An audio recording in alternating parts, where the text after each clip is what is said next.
Okay, so we're gonna do all this stuff, get this done, like it should get done. Go.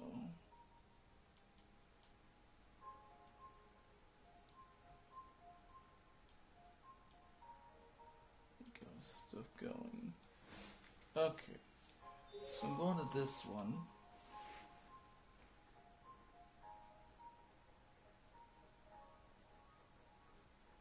I'm just so tired from last night. It's ridiculous, but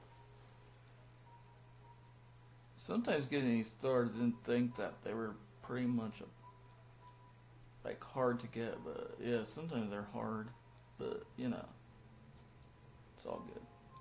Oh no, what the heck happened here? What happened? Why is it still low? What the hell? Yeah, these computers are freaking ridiculous sometimes.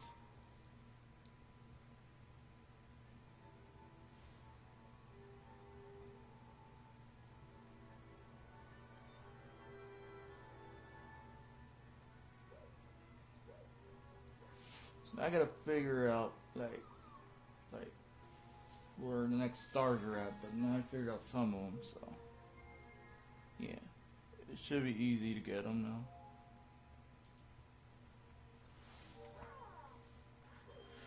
Also, like I said, please subscribe to my good friends here on YouTube, include Infamous J, Skooma, and Soup Noodles.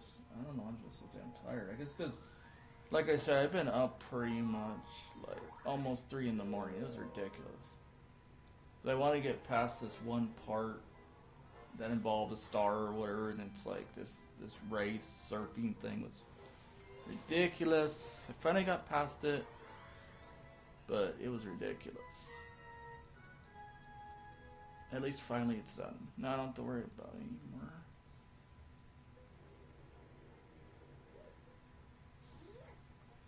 Here we go. Oh, if you want to check out,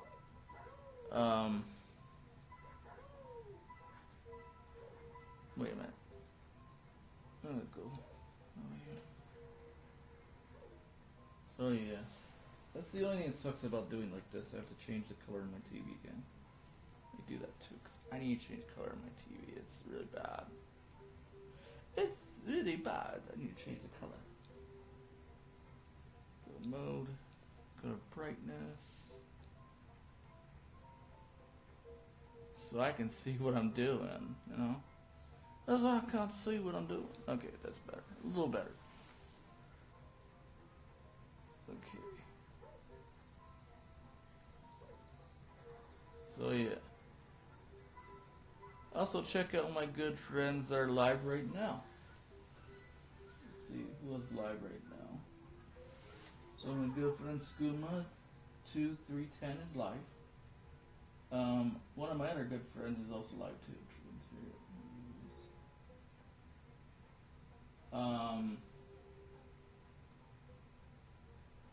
Shalad the Brini is live as well. I mean, good right there. So now I gotta get all these purple coins. It's insane. It really is. It's ridiculous. When someone said in my chat that the purple coins are the hardest thing to get, they are freaking right. They are. Because, especially when you're timed on it, it's just insane. It doesn't make sense, you know? Are you kidding me? Bullshit. Thank you for the one view. But yeah, so like, let's go back, try again. I gotta fix this.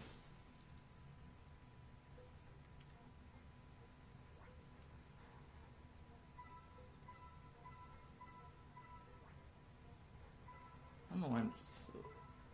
Yeah, this is the reason why, yeah. Oh, that's right, I need to do that. Oh, see ya. Okay, now I got all that, that's all cool. Alright, we're good.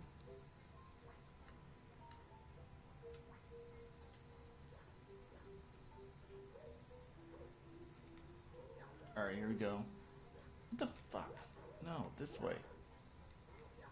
Yeah, get that one.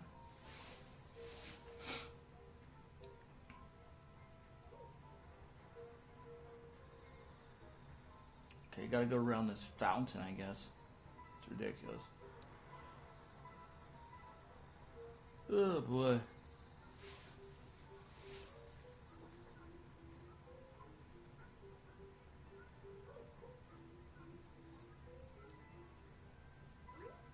Alrighty, let's see what we got here. So I need to go back to third thing. Thank you for the 2 views, you guys awesome. I need to go back and I need to like get purple coins over here somewhere.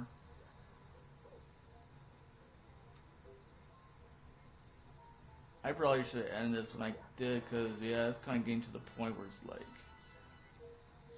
but I'm trying to get all these like stars. I guess I don't know why I want to get them, but just want to get them for some reason because I want to complete it.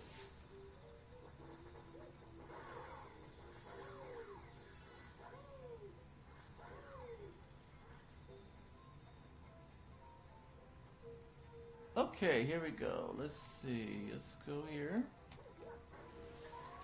Oh, there's a vine. I get to go to the vine. What the fuck? Okay, what's the point going on a vine that does that shit? Freaking stupid. It doesn't make any sense. But there's a lot of people alive right now. So please check them out. Give them your support. They deserve it a lot. I've been so damn tired, man.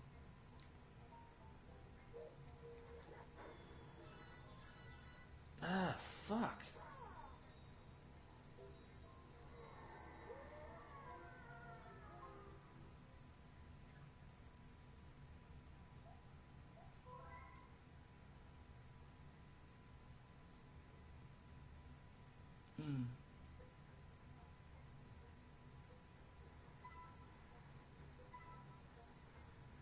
Getting these purple coins is ridiculous, man.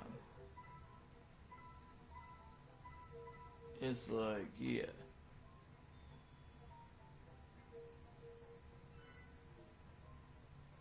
How is it that it's hard to get them? And then you gotta worry about all these damn obstacles, too. You know. Pretty much stall you and hurt you and everything. It's insane.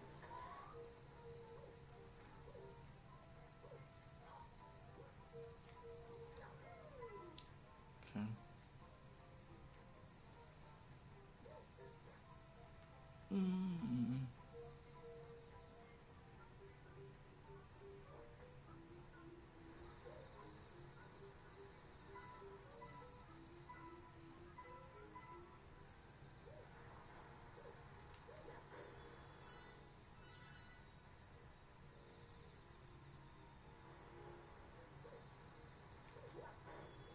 Okay, here we go.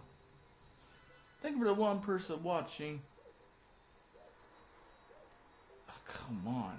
Get up there, man. Damn you, Mario. What the fuck? Grab all this stuff. I need that.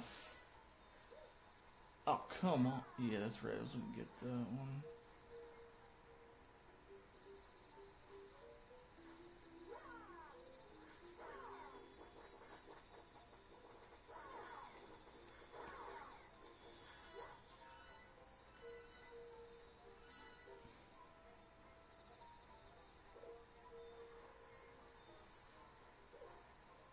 And like I said, if you guys enjoy like Mortal Kombat and stuff, please check out my good friends. They're live doing it. Because my friend Infamous Jay was doing it, was awesome. I was watching the stream, I loved it. Skuma's doing it, I love it too. It's awesome as well. I would say my favorite character in Mortal Kombat is definitely Scorpion. I like Scorpion. Scorpion's my favorite. And then I like I like Sub-Zero. Sonya's alright, but yeah, I'm not really into Sonya. But that's just me. Everyone has a different fascination on things. It's like with Street Fighter, I like Chun-Li. You know, people say like Chun-Li, she like jumps up like a grasshopper and everything. I'm like, yeah, she does. She's very quick and efficient for her abilities and skills. I mean, Sonya is like kind of like that, but I really don't like Sonya. I really like Chun-Li better when it comes to a female character. But that's just me, man. That's just me. And then, of course, in Mortal Kombat, I like Scorpion, Sub-Zero. I do like Johnny Cage. He's pretty cool. I also like, I'm trying to think of the other Mortal Kombat character.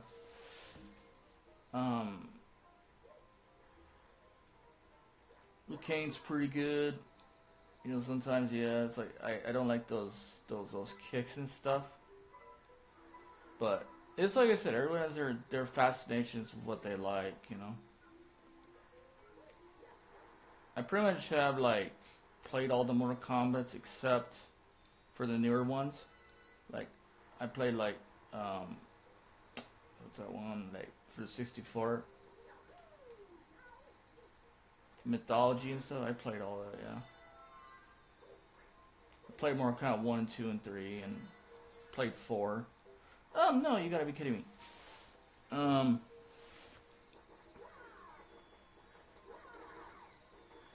think the last Mortal Kombat I remember playing was for the 64. The 64 ones were the last ones I did, and after that I just stopped. I guess because it's like, the new ones are good, no doubt about it, but it's like, when you're like into Mortal Kombat and you like go back to the past of all of it, where it first started out, when it started on the arcade, it was really, really good. And then they came up with it like on like all the game systems. It was nice. It was like supposed to be like an upgrade to Street Fighter, because they used to say Street Fighter was pretty much like a different type of game, but they considered it a violent game. But even though it was not really like violent, it was just like, yeah, it's violent, but you know what? It's called a fighting game. Fighting games are usually violent anyway. Anything use physical, like, movement to hurt your opponent, yeah, it's gonna be a violent kind of context of things. They even said Mighty Morphin Power Rangers is violent. It doesn't matter. Who cares? It's like, you like the game, so what? You know? So yeah, I look at it like this. Yes, Mortal Kombat, like, 1, I think was the start of it all. It was nice. I like the ones in the arcade definitely though too, because the arcade definitely had a very good lineup of Mortal Kombat, like, video games and stuff. But that's just me. Like I said, not everybody's gonna share the same, like, commitment like I do, but that's just me.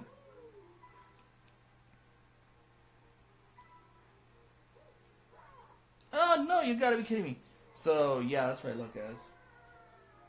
But I do have very good favorite characters in these games, like for fighting games and stuff. I definitely in Street Fighter, for my fighters in those games and characters I like to use in the games would be like Chun-Li. If I play Street Fighter, definitely Chun-Li. Then the other one would be like Ryu. Ken, he's pretty good. And then like the other character I like in Street Fighter I use is Guile. I like Guile. Zangief is okay. I don't really care for Zangief that much, but he's alright. Then the other characters I like using in Street Fighter would be like Blanca. I'm trying to remember. There's like many different characters in the game too. Dulcine's alright, but I'm not really a fan of Dulcine. And there's what's that one? What's that one person? Street Fighter. That's pretty good.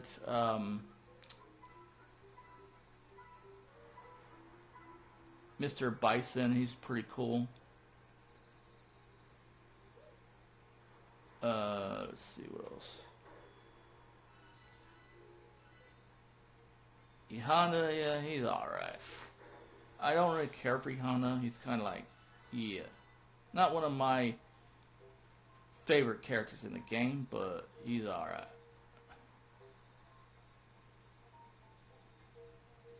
I mostly like the ones that really have the charisma and the good skills to like fight and stuff for ability.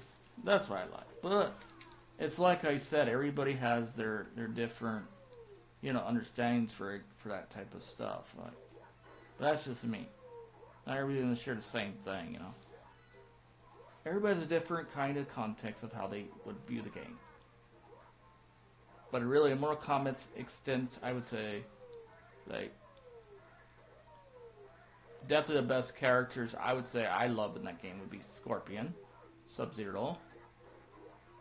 Sonya is not one of my best characters. I don't like her, but that's just me.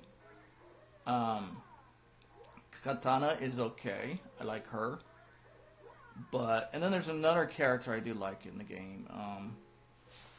Because even with female characters, I do like a certain amount of female characters in Mortal Kombat. But I'm not really into Sonya as much. I don't know why. I'm just not really into her. I guess it's because it's just, it's not really my intake of what, of that context of things. It's like, but that's just me.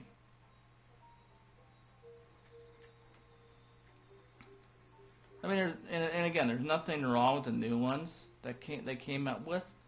I like them, but do they share the same interests like it did when it first came out?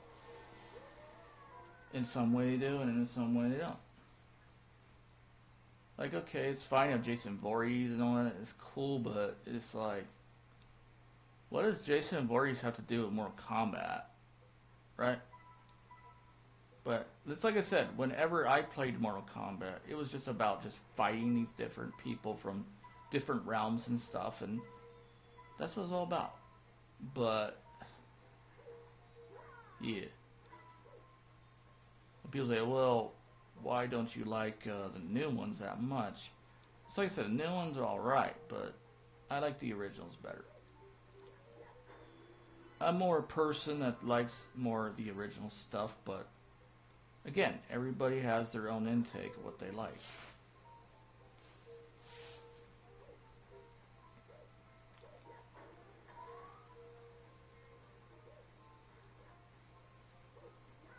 But I do like a certain amount of characters in the game, yes. Like, I like Cyrax, he's pretty cool.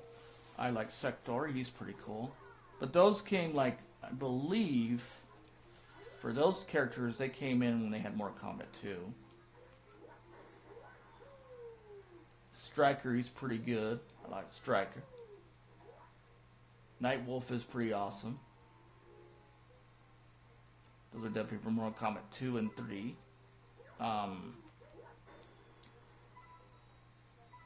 Jax, yeah, he's alright. The other one I also like too is I don't like Kano. Kano is not my intake of cool, but that's just me. I like Raiden though. Raiden's pretty cool. What the fuck? Gotta kid me. So there are things I do like, and there are things that I'm also not really fond of. But like I said, that's just me. I am just a person that just has a different intake when it comes to that. Comes to certain things. So yeah.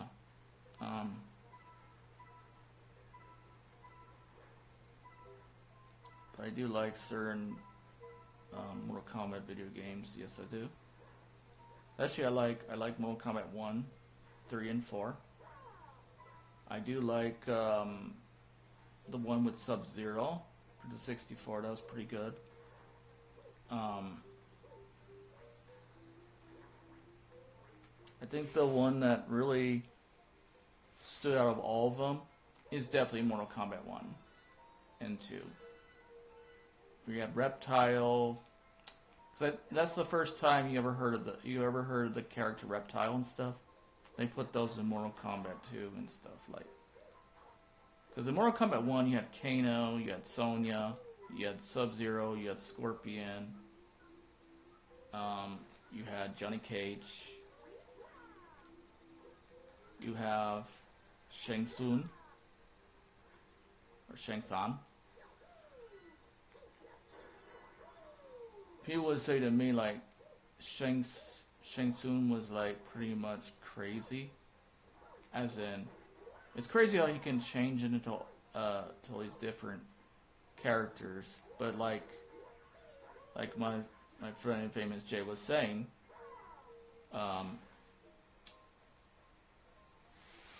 Shang Tsung, he is actually a sorceress, which allows him to change his form into anything he wants. And it's true. That's pretty much the truth on that. I think one of the characters I also did not really like for a villain, because you know Shang Tsung was pretty much like one of the villains is like he's like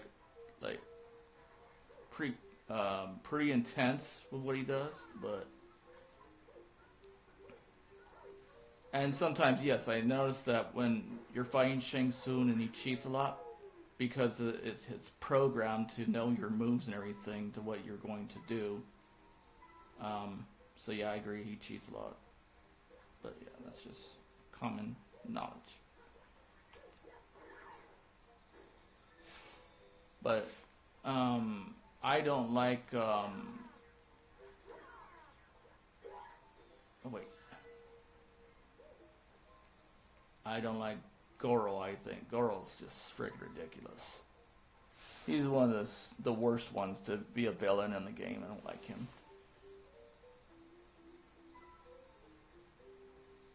And I think the other one is, I think it was Shiva.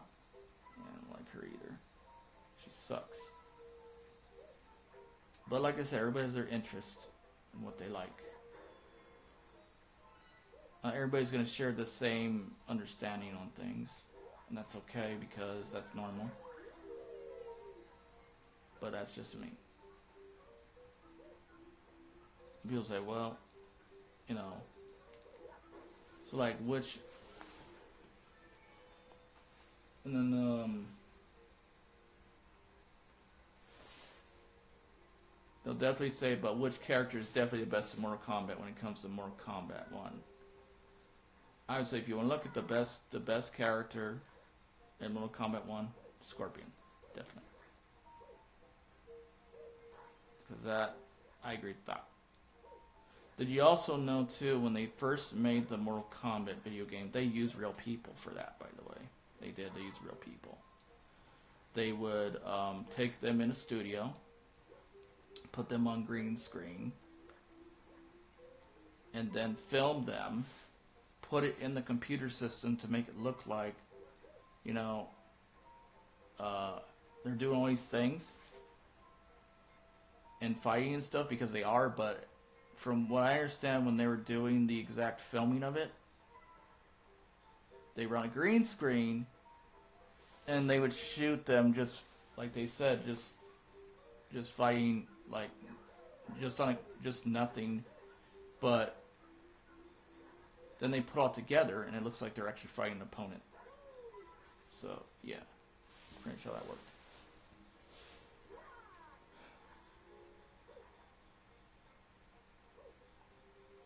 But yeah, I just look at this.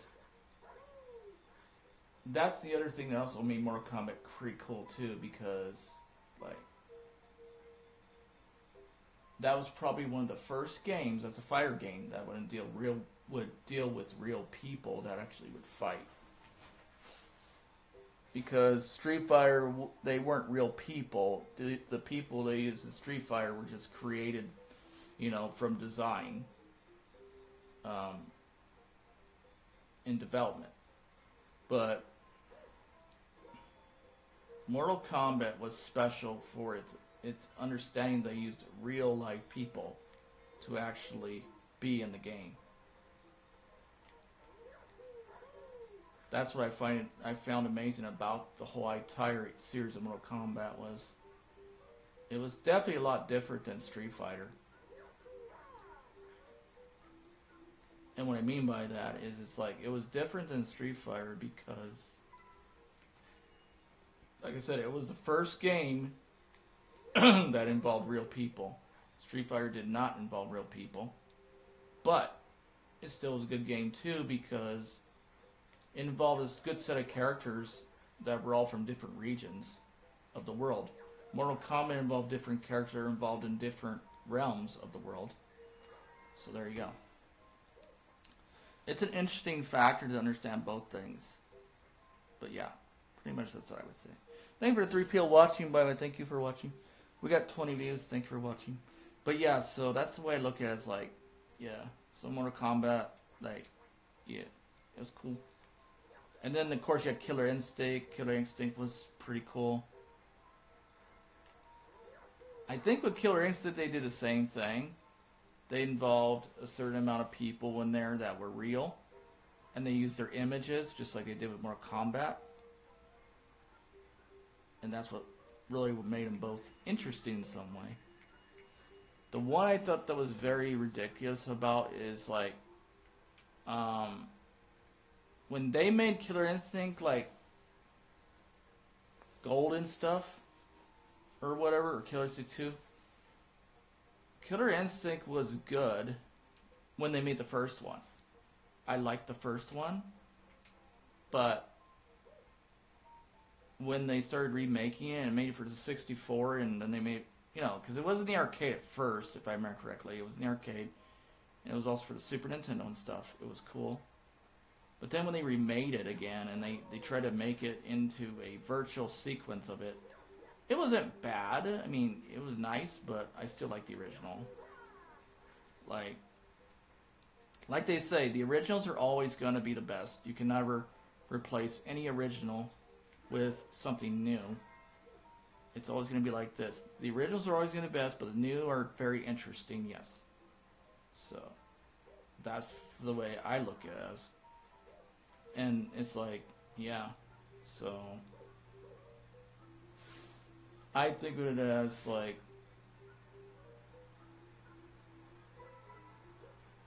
the original Mortal Kombat, when it first came into play, it was a very interesting concept of a game. People also say that game was violent too because it dealt with blood and stuff, but even that was very ridiculous because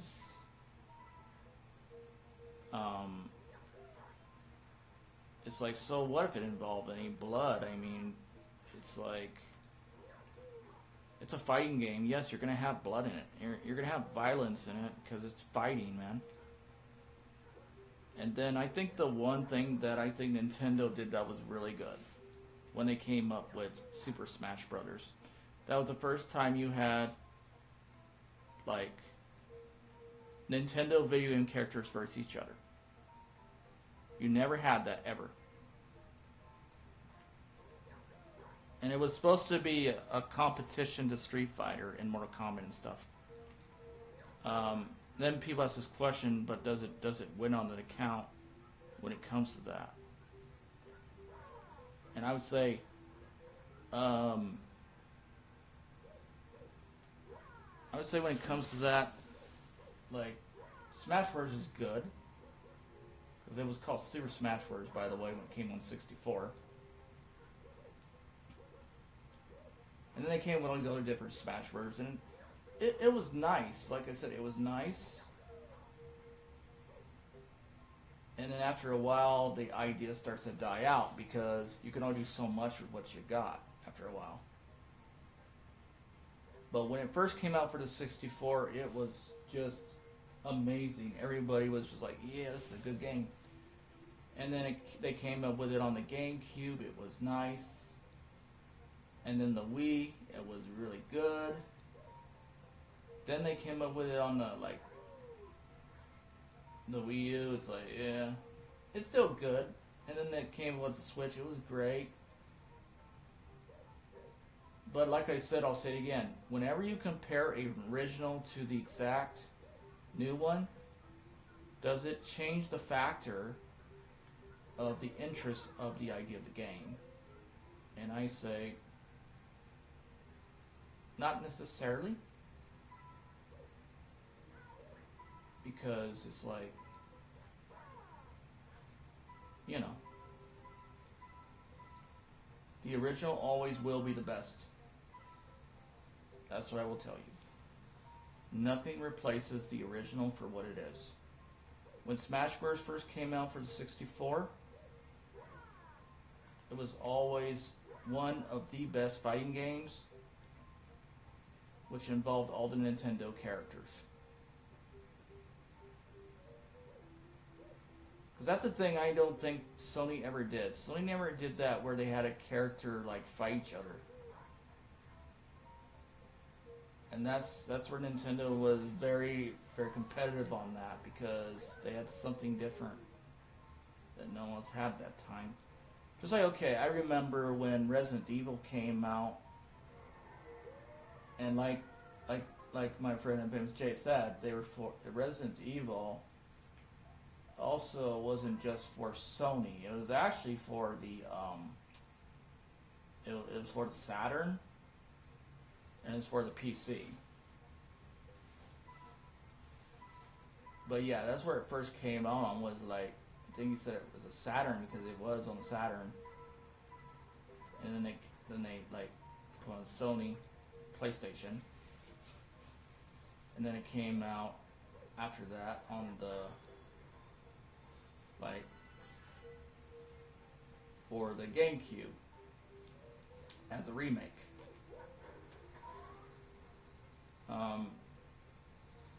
People said they think the Resident Evil for the GameCube, was it better than the one for the PlayStation? I say this, it depends what you like, but I look at it like this. If you're a person that's more into the original stuff like I am, you're probably going to say, you're going to go with the PlayStation, or you're going to go with the Saturn, because that's where it all started. It started from there. So, the way I look at it one way or the other, yeah, the Sony, the Saturn had it to where it was. The good thing about the GameCube, it had good graphics for the game.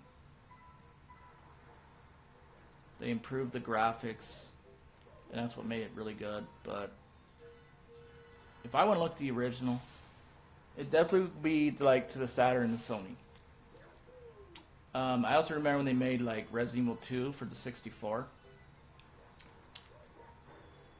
because that was definitely an original game, like pretty much on all the systems. Definitely that was definitely good for like Sony. When they did it for the 64, it was nice. The problem with the 64 was the 64 didn't have the competitive edge for good quality and audio. That's why when you play the game, it comes out kind of like a robot. Like you'll hear like it talks like a robot kind of context, because the 64 was not built to handle games like that, especially trying to implement like games that involve like regular video content movies. 64 was only built to handle certain things that dealt with like graphics and design.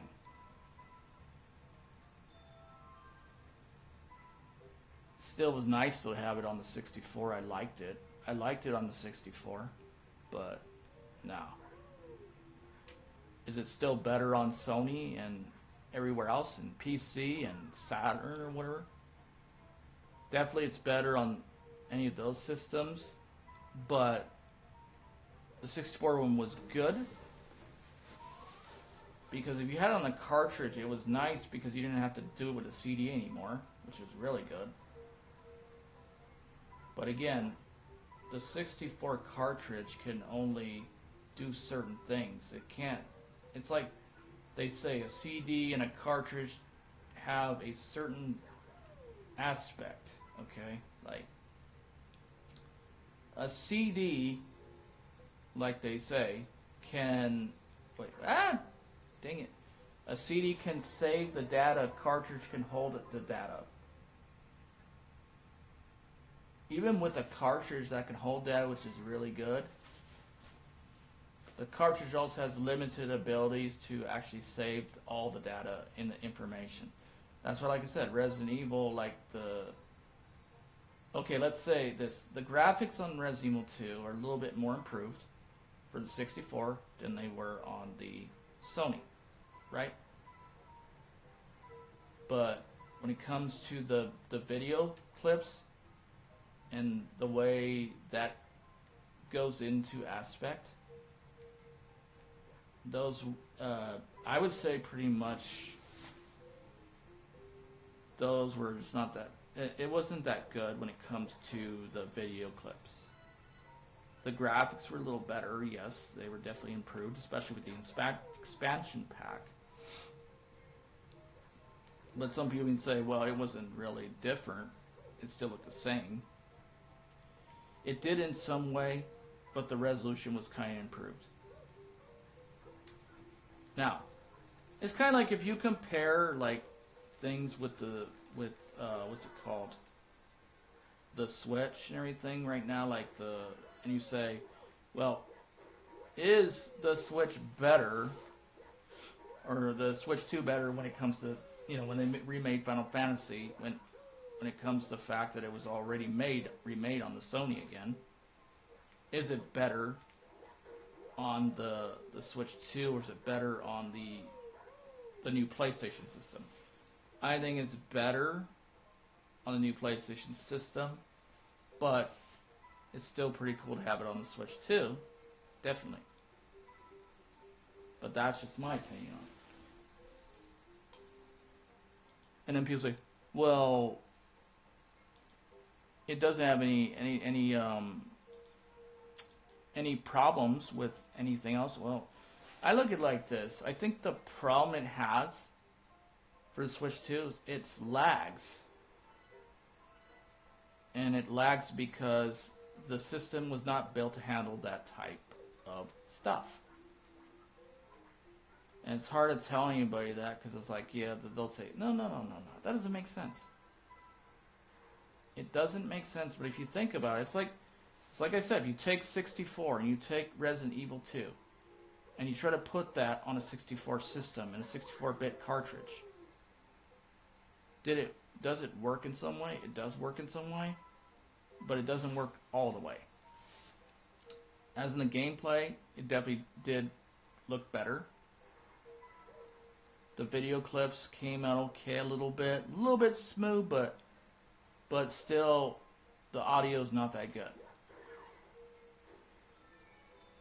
So that's the thing that's really bad about it. Other than, yeah, it is what it is. I mean, and people say, well, Resident Evil 2 for the 64 was still an improvement, though, for the 64.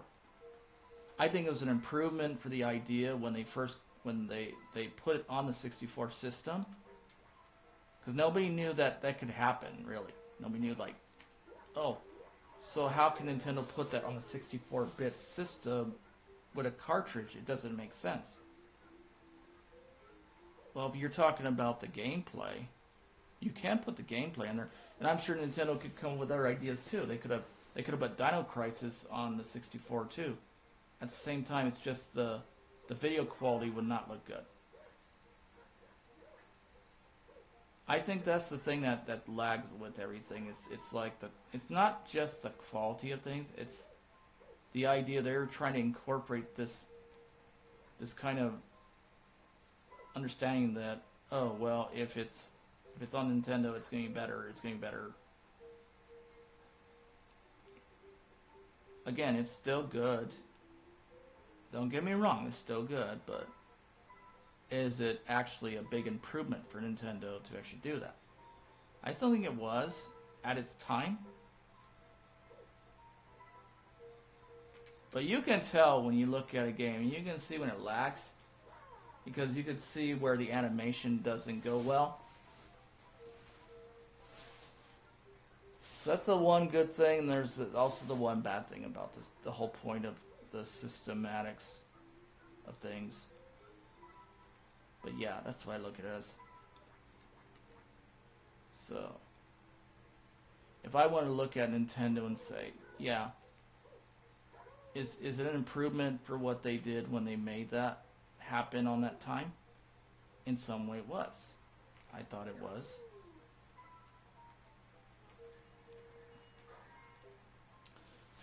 The one thing I did like is when they did remake Resident Evil and put it on the GameCube, I loved it because it was like, okay, this is an improvement to the original. Yeah, this is really good. Then they made Resident Evil, then they had Resident Evil 0. Resident Evil 0 was their first actual title they actually really had. That was not on Sony or anything.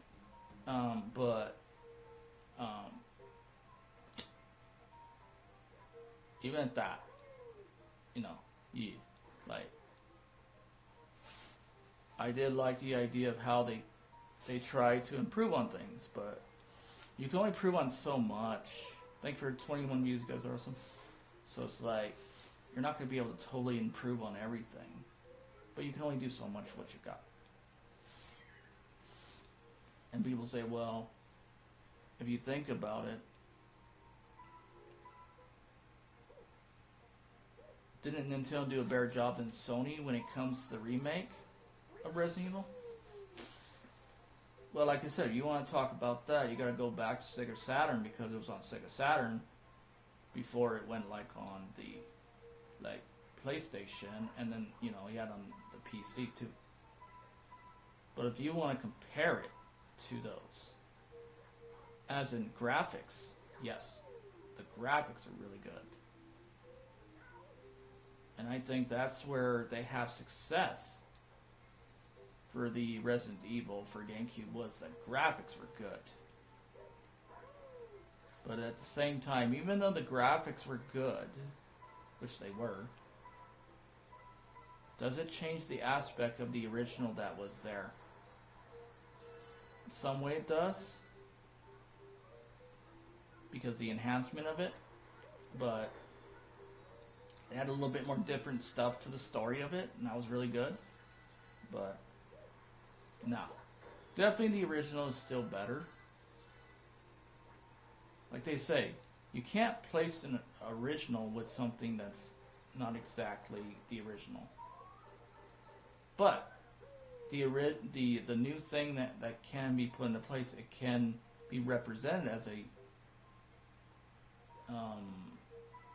good aspect to the original. Like, it's a new understanding that it can improve on some things, like make it a little better. But yeah, I just look at it as it just depends what your intake is on things.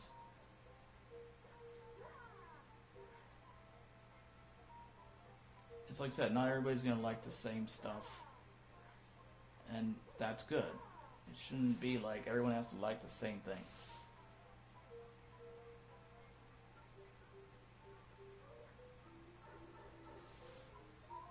And it's like, when I look at the game Subnautica, it's a good game. I like it. And I like, and part 2 seems like it's pretty cool. Again, it's a new type of thing, which is really good. So that I can say is something that's interesting too. But like I said, when it comes to like the Resident Evil series, I would say part 1 is definitely the best out of all of them. Part 2 is good too. 3 is good. 4 is like good as well. I like 4. 5 was interesting. 6 was, like I say, I would say 6 is like pretty much like not one of the best, but it's still fun to do, yes. But is it better than the original? No.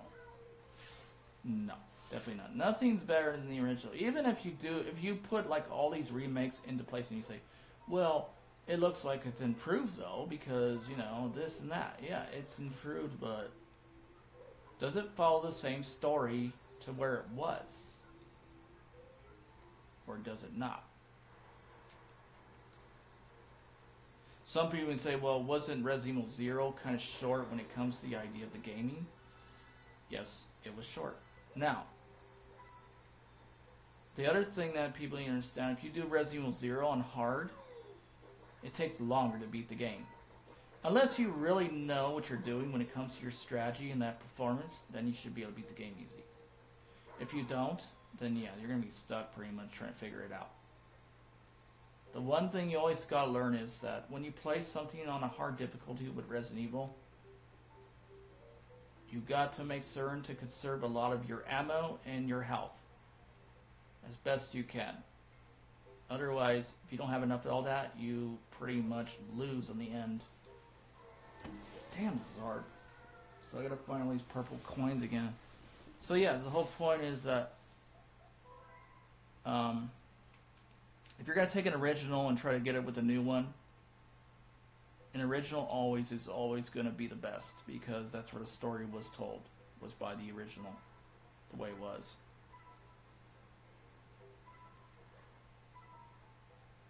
It's like if you can go to a movie and you say, well, if you go back to a movie and you say, well, and you go back and say and you go back and you say Home Alone was a good movie, right? Because that's where the whole idea came from. This idea this kid was home alone and he tried to defend himself against these so-called bandits that were out of jail, and they were trying to steal from people's homes. And in some way, that was a good idea to come up with that idea. It was a really good story. It made sense. Then they came with Home Alone 2. It was good. Was it better than the exact original? No. Was it still good? Yes. Do I think they could have came up with a Home Alone 3 at the time? It could have been possible. They could have came up with Home Alone 3. And they could have involved Macaulay Culkin if he wanted to still play the part. The question is, could you do it now with Macaulay Culkin? You can probably still do it, but in the aspect of it, it would probably be a lot harder to do it now. Because he was like younger when he played that part. And now if he played it again, it might work in some way, but not like it did before. It's like the same thing with Back to the Future. If you try to equivalent Back to the Future with 4 and say I'm going to make a 4, but a 3 is like good enough when they had 3, right? But then it's like if you get a 4 and you say I'm going to make a 4, is that going to be like the original? No. Like they say, they should have stopped at Back to the Future 2.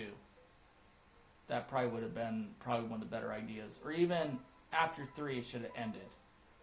Can't keep bringing it back. It's like they say, you can only do certain things for a certain period of time. When you're making movies, definitely you only can have like 3 sequels. Because after the second and first part of the movie, it's good. But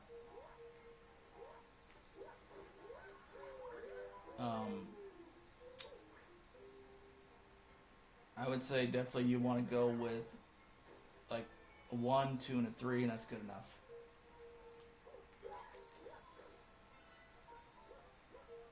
Same thing with Ninja Turtles. I mean, again, you can only come up with so much. You gotta come with more ideas. Like, oh no! That's freaking crap. Thank you for the 5 people watching, by the way, I appreciate it. But yeah, if anybody wants to know, do I like Mortal Kombat? Yes, I do like Mortal Kombat. But at the same time, my favorite character is definitely Scorpion. Okay. Now let me see. But yeah, so I just look at it as it depends, like what you want to say when it comes to the idea of remakes and stuff. But I would say, like, when it comes to remakes of games, you know, you can still do them, but it's like you can only do them to a certain extent. And then people say, well, when you look at the idea of things, damn, can't get up there now. That's what I do.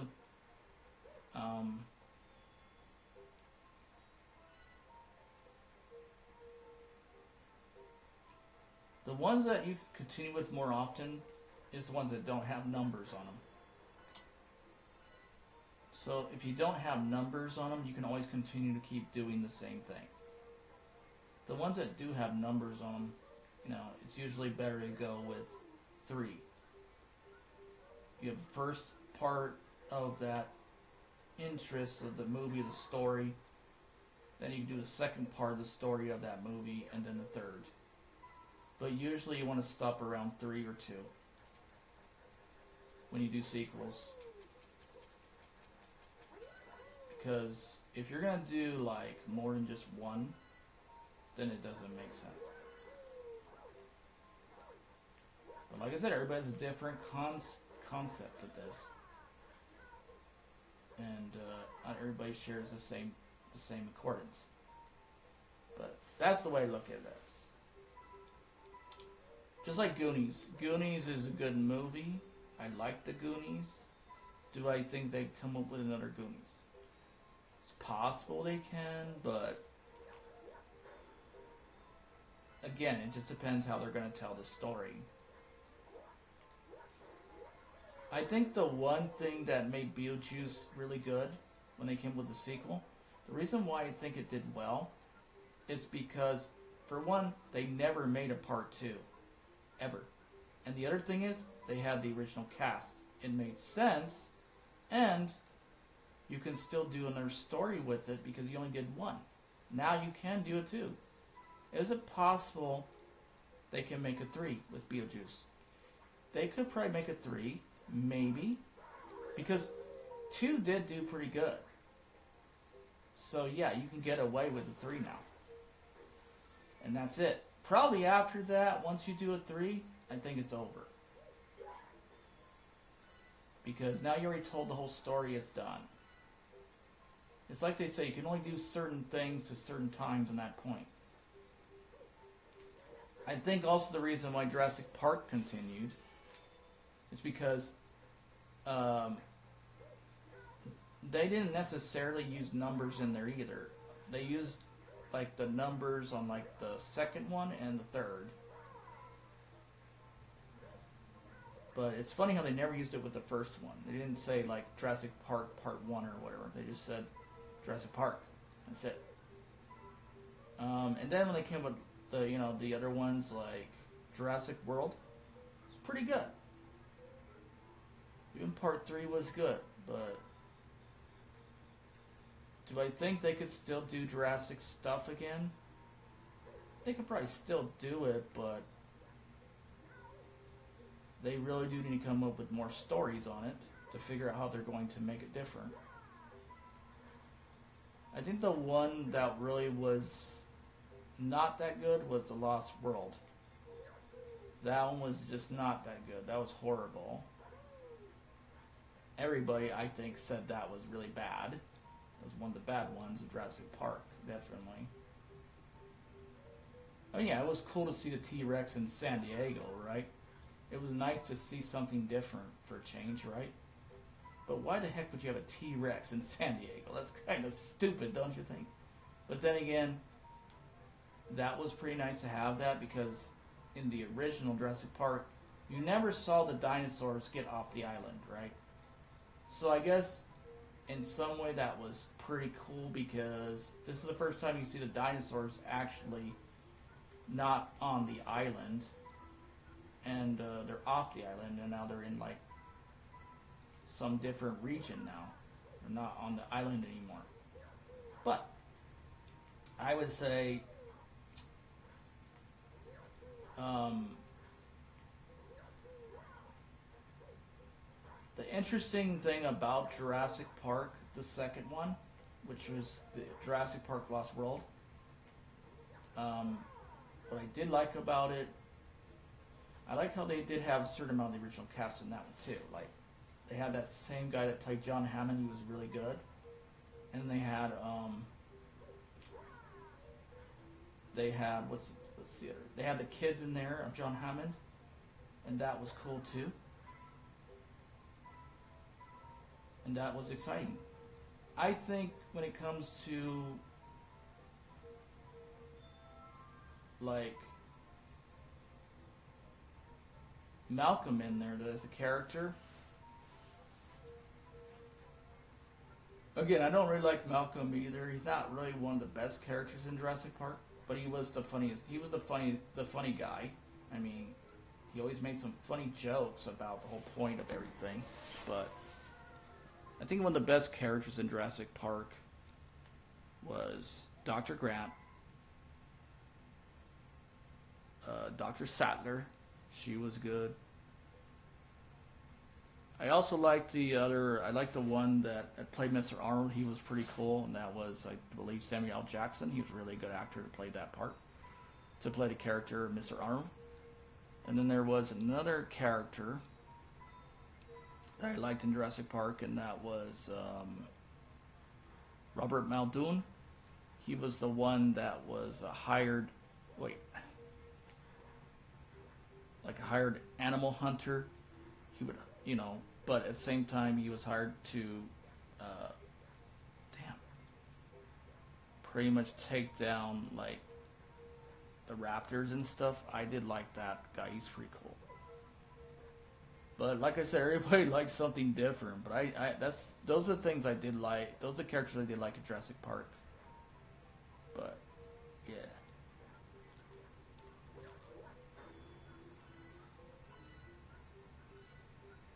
And then they say, well, T-Rex, wasn't he cool? Yeah, I love T-Rex. He's tight. But yeah, I think one of the bad things about Lost World, in my opinion, was, okay, I think it was great. They tried to involve it where the dinosaurs run amok in a city. Okay, but what is the point of the story? Where's it going? I mean, okay, the dinosaurs get off the island. Okay, so what happens next? I mean, even though people said this before when they saw the first Jurassic Park, they're like, oh, so what's going to happen to dinosaurs? Are they going to get off the island? Is that going to be the case? Well, they're right on that. They got off on the island, but only a certain amount got off the island. But the thing I never understood about it was, okay, why do you have pterodactyls flying everywhere? That's another thing I never understood. You have all these pterodactyls flying everywhere, okay, and why didn't I see them pop up in a certain amount of the film when it came to the T-Rex being in San Diego? I'm still trying to figure this out. I really am.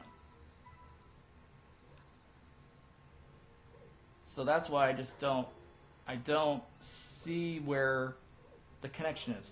I just don't see it. It just doesn't work. They might as well make it where the pterodactyls and everyone else got off the island too. I mean, it's good they had that kind of understanding. They wanted to do something different with that, but it just didn't work.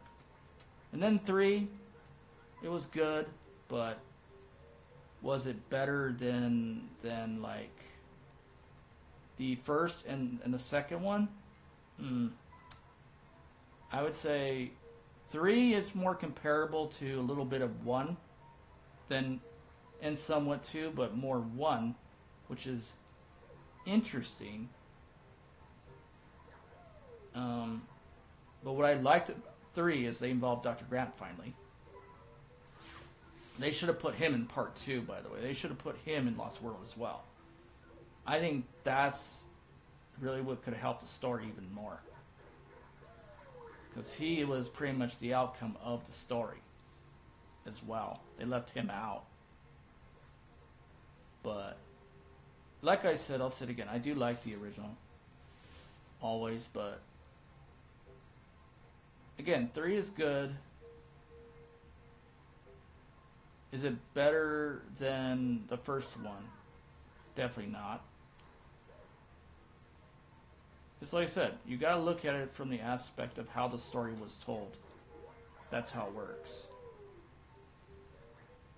Because when you look at that aspect of it, and you see, okay, yeah, this is how the story was told, okay, now it makes sense, right? So, yeah. But, yeah, I like the original Jurassic Park the way it was before. I mean, yeah, people can say also when it comes to the original Jurassic Park, they said the story was a little bit kind of, you know, kind of a little bit worry, a little bit just, it just had a different aspect to it. But now, was it better than what you see now or whatever? I mean, I don't know. I just look at it as, when I watched the original, it was a good movie, but at the same time, again, you can only do certain things at certain aspects of that point in time. Thank you for the 7 p watch, you guys are awesome. Please subscribe to all my good friends here, Skooma, and subscribe to my good friend Famous Day, and subscribe to my good friend Soup Noodles. So the point I'm trying to say is, yeah, you know, if you want to look at the idea of things, yeah, I think Jurassic Park, the original, was always better. I do like Jurassic World. Jurassic World was really good. They definitely tried to change the outcome a little more and be a little bit different into the story, but they knew because of what happened to part 2 and 3, they definitely had to change it around. They said, okay, yeah, we got to change this, because even though part 3 kind of tried to make it recover, it still was like in between the idea of recovering or not because of what happened in part 2. It's like the same thing. You look at Jaws. Jaws is a good movie. Jaws 1 was good. Jaws is good. Jaws 2 was good movie. Had a good story, but the first one told it all. The second one pretty much told a certain amount, but it just was a little bit on the deeper end of it. Like, but it still is a good movie. And then you got 3. 3's not the best. 3 sucked. You got Revenge, Jaws Revenge. It's good, but again, you can only do so much with sequels, and pretty much that's the truth. Like, and with prequels, you can only do so much with them too, because it's like they say, you know, it's like depends where you're gonna go with the story.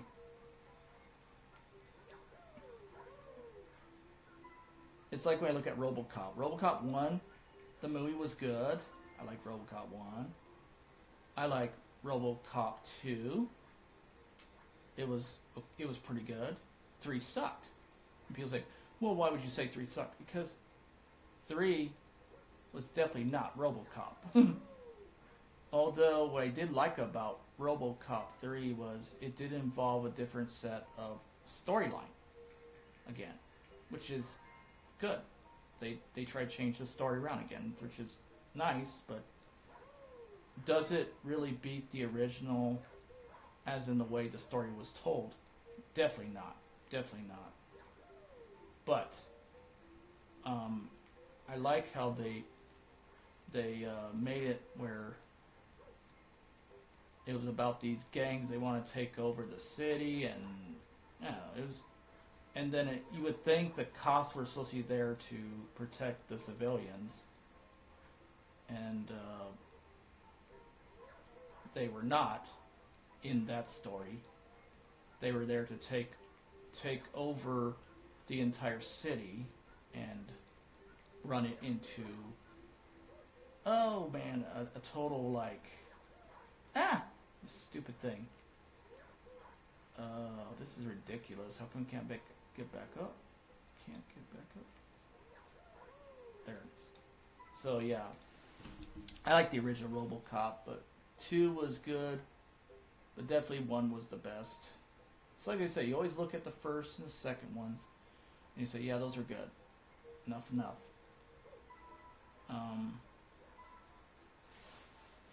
I would like it if they would make, like, well, they already made Ghostbusters. Remake Ghostbusters again. It's like, remaking Ghostbusters was fine, but at the same time, with the other actors, they're not there anymore. Like, the one that played Egon, he's not there. It just sucks. But is it interesting to watch it as in like a feature, just to understand that, yeah, Ghostbusters is still alive and, you know, still going? Yeah, it was good at that. I think when they made Ghostbusters with a female, that was really just stupid. That did not make sense. I didn't mind the idea they put a female acknowledgement into the story, but why do that if that's not really Ghostbusters? Again, you got to think about what the story is all about before you consider doing something that is not part of the storyline. Because that's just common sense. If you don't know how the story is told, how are you supposed to know where the story goes? That's why you got to look at it like that. But yeah, I do think the new Ghostbusters was pretty good to have the original cast. That was nice. But at the same time, it's like, does it work now than anything? Again, it works to a certain extent, but you can't do it again. Or you might be able to do it again, maybe, because they came up with it again in another part of a sequel, but can't do much when it comes to the idea of it, because, again, you can only do so much. There's nothing else to tell. You already told as much as you could. Same thing with Indiana Jones. Indiana Jones was good with the Crystal Skull. Tales of Destiny was probably good enough. I think they just need to stop totally. Unless they can really get a good story for it, but... And like I said, Harrison Ford is the only one that can play Indiana Jones, and that's true. He can only play it. No one else can. No one else can replace the man that knows what he's doing on the entire movie. But even Harrison Ford said he's getting tired of playing Indiana Jones because it's like he's been doing it for so long. He's like, I want a break from it. And it's like, yeah, you gotta have a break. You know, you can't. It's like you want to do something different, and you just don't want to do the same thing over and over again. Just like he kind of got sick and tired of playing Han Solo all the time on Star Wars, and I don't blame him for that either, because sometimes you just got to do things different. You don't want to do the same thing over and over again. Who would, right? Nobody. That's why it makes sense to just do something else. I think one of the best Indiana Jones movies I've ever saw, Raiders of the Lost Ark. And then the other one was Last Crusade. Third one was Temple of Doom. Temple of Doom, they say, was more of a humorous thing. It was more of a comedy more than just an adventure. Because it was. It was more of like, you make fun of something and that was it. But still, it was good. The Crystal Skull.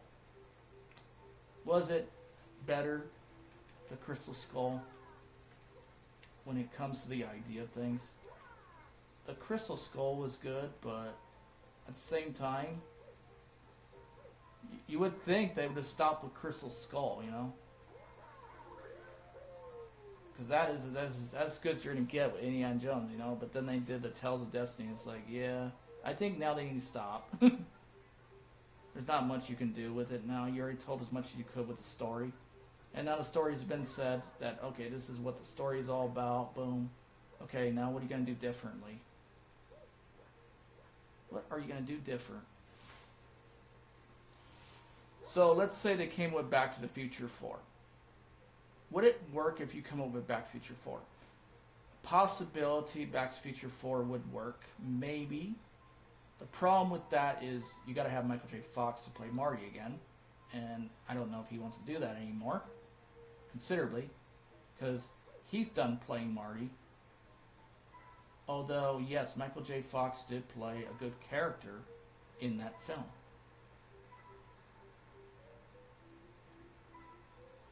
But yes, do I think they could probably bring Back to the Future? It's possible they could bring it back, but it's just it's hard to tell if they can do that again. Even if they try to remake it, it might be interesting, but it won't change anything. Now you got to come up with more ideas again. Can't just keep coming with the same thing. It's like the same thing with Jurassic Park. Okay, they're going to come with another Jurassic World. Okay, cool. See, the thing that works with Jurassic movie, like they did, is they changed it around a little bit, as in they didn't use that much of a number to tell you much about it, but then when they used the number, it's like, okay, they kind of limited a little bit more, but in some way, I think it might work. But even Dominion was the worst out of all of them, they said. Nobody liked Dominion. So, do I think that could help? Do I think that they could do another Jurassic World? They could probably do another Jurassic World if they come with a better story again. But in the context of all of it, they probably should stop. Because you can only do so much to make it to that point, and then you can't just do it again.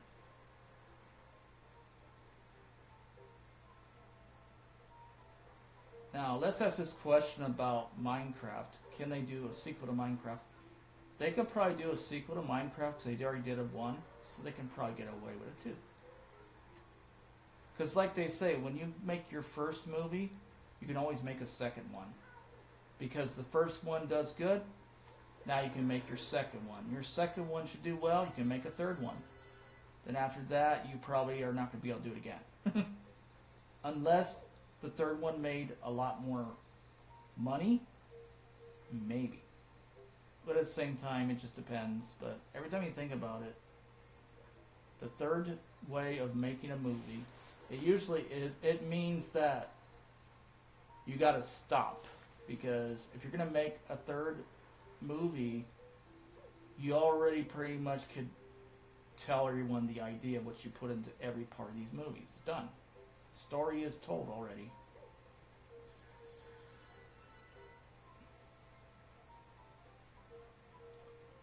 I mean, it's like the same thing with Snow White. You know, you look at Snow White and you say, okay, is the original Snow White still the best out of everything you would see when it comes to the Snow White series? Of course. Is the new one better than the original? No. Heck no. Is it like a good one, as in involving a live performance that it's not a cartoon? Yeah. Because basically Snow White was a Disney cartoon movie. It wasn't really live. It wasn't really like a live action. It's nice they try to make it into a live action, but at the same time, it totally kills the purpose of what Snow White was all about. So, yeah, I would say, in my opinion, I think of the live action one is okay, but the original is still the best.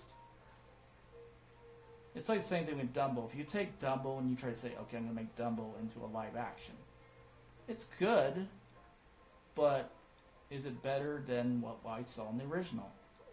Definitely not. The original was still the best, but the new one that's a live action ain't that bad, but it's not Dumbo to me. And then when they came up with this one thing called Operation Dumbo Drop, that's pretty stupid. But that was because they wanted to come up with a new idea of Dumbo. And they thought, oh, if we can come up with another idea, even though it's Dumbo, but it's like it's a different kind of Dumbo, but it's not the same kind of story, it might work. And in some way, it did work. Why? Because the story was a different story. And when you have it where you can actually do a different story, it might work. Again, there's nothing wrong with a remake, but at the same time, you're trying to remake something and remake it again, remake it again. You do it so many times, it kind of gets old. It's like the same thing with Jason. You keep bringing Jason back. He can always come back, but then it's like you keep bringing him back all the time. It never changes, and so it's like, why do you keep bringing him back? Michael Myers has been dead already. You gonna bring him back too? I mean, it's fine to have those characters come back, but how far are you gonna go when the fact is that you can't bring them back anymore? Because it's like it's like the whole thing just doesn't make sense anymore. You bring them back, but it's like, yeah, bring them back. But again, you can't change the exact fact that if you bring them back, it's really not going to change anything again.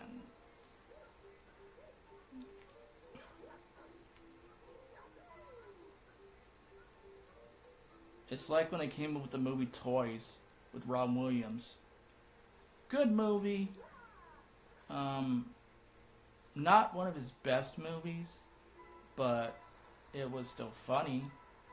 I still liked the way it told a story about this kid and his father. His father owned a toy company, and he wanted to see if his son was ready to run the company.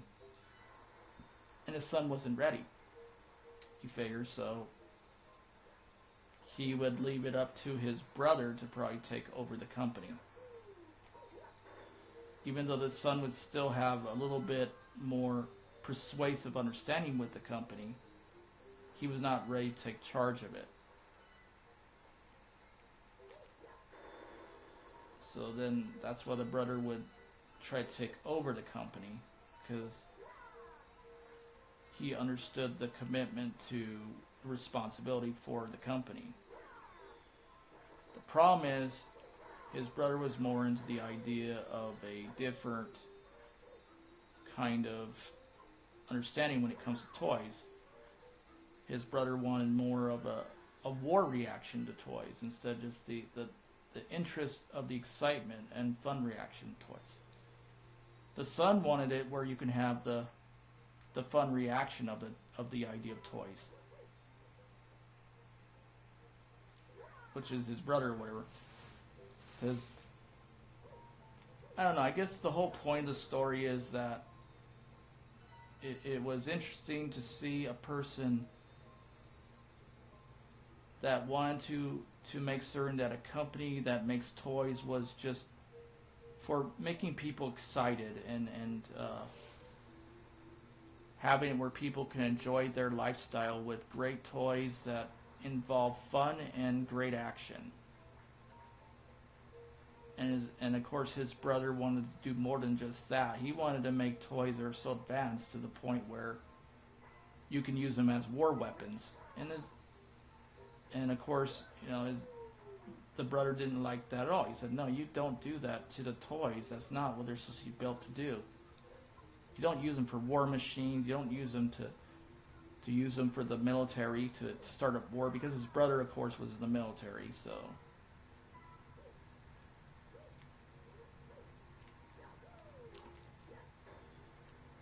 I think when I look at it one way of the story is like the brother that was in the military did not understand that you can't turn toys into a deadly weapon. That's the worst thing you can do. He thought if you can turn toys into a deadly weapon where you can use them as a weapon against your enemy, because the enemy would not suspect a toy being a deadly weapon, except they would just consider it just to be innocent and harmless. He wanted to make it that the toys become very advanced with technology and the capability to hurt individuals that are a threat to that construct of society. And he would have the kids pretty much go with this idea in the story that they would adapt to this idea of using more of a war strategy tactic in order to accommodate themselves in any other way of responsibility in that life cycle. So, yeah, that's what he did. But the brother that was pretty much going to be the owner of the company, he thought he wasn't ready. He could have his brother kind of run some things with it. His father felt he wasn't ready. And he felt his other brother that's in the military was ready to take over the company. His father also didn't understand, too, that the other brother that was in the military would use the toys to do bad things, to harm and hurt individuals, and not really do good things for the children.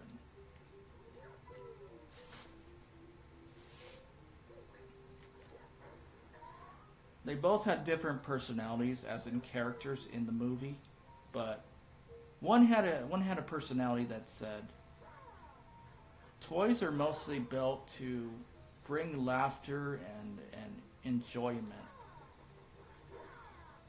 And the other was, toys were built to bring in responsibility and commitment to actions. But at the same time, you look at one way or other, in the story, which one was right and which one was wrong? It's the brother that was in the military that was wrong, because he wanted to do things that were just totally beyond the point of toys. He wanted to use it as a death weapon. And that's not good. That was really bad. And that's why the other brother, he was right to say, you know what, they shouldn't be used for war. This is not how his father intended the company to be run. He thought that because his brother was in the military, thought his brother was going to do something to take more responsibility to advance the idea of the company. So the company becomes more sophisticated, and he feels that the brother in the military was ready to take over the company. That's what the father thought. The father didn't know that when his brother took over, that he not only wanted to take over the company, he wanted to change it into something else it wasn't. And that's when the other brother of his, like, he said, no, I don't want to do it like this. This is not how you run a company. This is not how you run the idea of toys. You don't do it like this.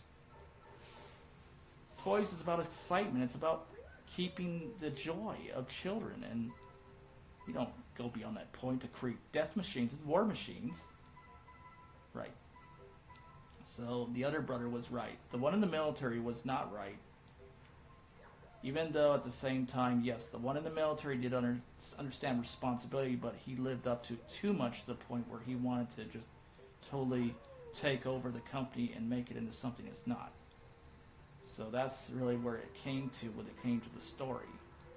Although, thinking about it one way or another, it still was a good idea when they came up with it, the whole way the story was.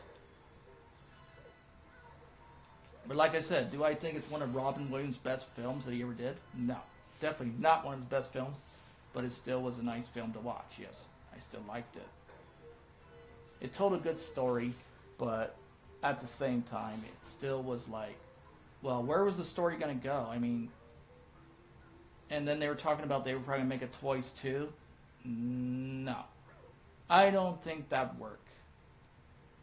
Let's ask this question. If the brother's dead at the end of the movie or whatever, or something like that, I think, if I'm not mistaken, or I don't know, I think that's what happened to him. I think he got killed.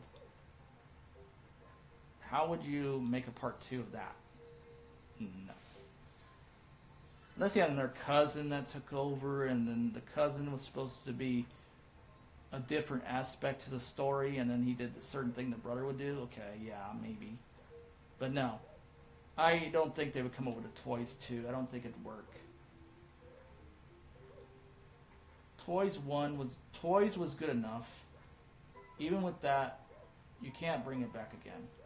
Even with Robin Williams playing the part he's no longer there to do it either. So it's like you're not going to be able to bring that back. No, don't even try it. I think the intention is like it's good to come up with these sequels and bring them back, but you also gotta have good intentions to understand that are they gonna work, and how's the story gonna be told if it's already been told already? And what I mean by toys is like if the brother's like not there anymore or he's dead or whatever, you know, what are they gonna do to bring that back? Doesn't make sense. So no, you gotta come with another idea again.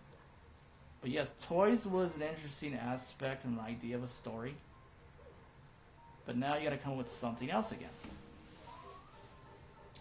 because it didn't do that well. As in, it's a combination to understand. I hate when that happens.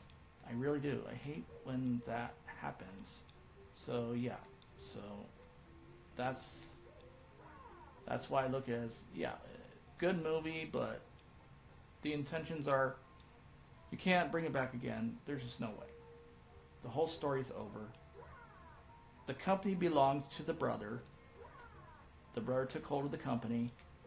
The brother in the military, pretty much, he does not control the company anymore. So that's the end of the story.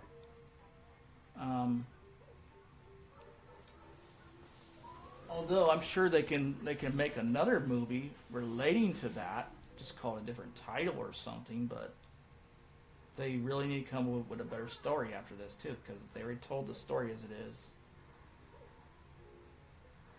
I think another good movie Robin Williams did, in my opinion, was Good Morning Vietnam. And the other one he did that was pretty good for his role would probably be Hook, when he was Peter Pan. Even though they say that was the dark side of Peter Pan, because with the Disney side, when they did Peter Pan, it was more of a side of the light side of Peter Pan. So Hook was more the dark side of it. Kind of like when you compare Batman to the original Batman, you say, okay, well, Michael Keaton was a different Batman compared to Adam West. So what they did with Adam West is that was the Batman that was more what's it called? It was more the more humorous, the humor Batman, you know, where he was funny, you know.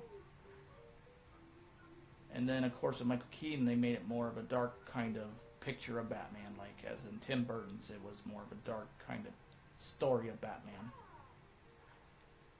Although I like Michael Keaton that played Batman, he was pretty good too. Him and Adam West were really good at playing Batman. And the other one that was good at playing Batman would be, what's the other one? Because I know there's like many other actors that played Batman. I liked Val Kilmer, he was pretty good. George Clooney is not that good at being Batman, but that's just my opinion. But I understood the reason why they include George Clooney, because they want to make it look like Bruce Wayne got older. So there you go. That's the story, right? They want to make Bruce Wayne look like he got older again. Because yeah, Bruce Wayne's not going to stay young forever, right? So you got to change the story to say, hey, he's getting older. You know, he's going to become different now. But, and of course they did it with the Val Kilmer thing, because yeah, they wanted to make it look like Bruce Wayne is getting older and you know he's getting different. His kind of like body mass is changing when he was younger or whatever.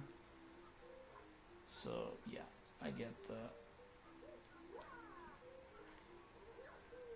But I mean, even all the new the new Batmans that came out, I mean, the Dark Knight was pretty good. I liked the one where it was, what was it called? I think it was Batman Dark Tomorrow or something like that. I don't know if it was that one. That one was pretty good too. I don't know, but. And then people ask this question: when you look at the Joker, who played the best Joker when it comes to Batman? I would say it definitely is like Jack Nicholson, but it also was what's that guy's name? I know something Romero. He was actually one of the best Jokers that played Joker, and Keith, that one guy, I forgot his name. He died. He was actually really good too. But yeah, there were good people that played Joker. Um, and the funniest thing about it, even Mark Hamill does a very good voice of the Joker in the cartoon series for the Batman animated series and all the other new the Batman animated cartoons and stuff. Because yeah, you gotta have a person that can really play the character and really be funny at the same time and be really good at doing what he does.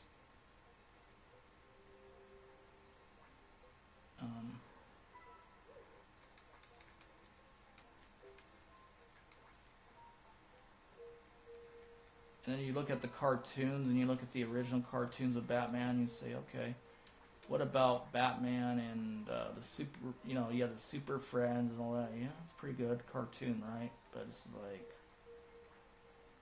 yeah. You don't do so much with things, but I think the one thing they can still do is the reason why Batman they can still come with more Batmans. They never put numbers on Batman either. That's how you know they can keep coming up with Batman. The problem with that is they got to figure out how they're going to incorporate another story into it. Because they got to figure out who's going to play Batman again, then they got to figure out what the story's going to be about again. So yeah, they can continue Batman all the time. But the problem with that is they really need to get a better story. And they need to tell it better. Because even if Dark Knight was good and the other one after that was good, I think that was it. One of the worst ones they did, I think, for Batman was Batman and Robin. That one sucked. And I mean it sucked because it's like, yes, Mr. Freeze, I do think it was nice that Schwarzenegger played Mr. Freeze. He plays a great Mr. Freeze. It works because Mr. Freeze mostly does sound more like a German kind of guy. So, it worked for Arnold to play the part. Although, was it better pretty much as in the story that it was about Batman and Robin? No, it was more about Mr. Freeze than Batman and Robin. And that's where they messed up on that one. And that, I think that was the one with George Clooney. That was the worst one, I think, of all the Batman series was that one. That one was horrible. I didn't mind the idea of Batgirl and everything, but it's like, okay, they got Batgirl in there. Okay, yeah, got it. But, like I said, you can only do so much with what you got. Although I did like how they included a certain amount of other elements in the movie. Like, they had, like I said, they had Mr. Freeze and they had Poison Ivy. That was cool, but yeah. But you gotta understand, when it comes to Batman, it has to be just like it should be, you know? If you make it to the point where it doesn't have a story and doesn't work, yeah, it's not gonna work at all, and it's just not gonna be worth it.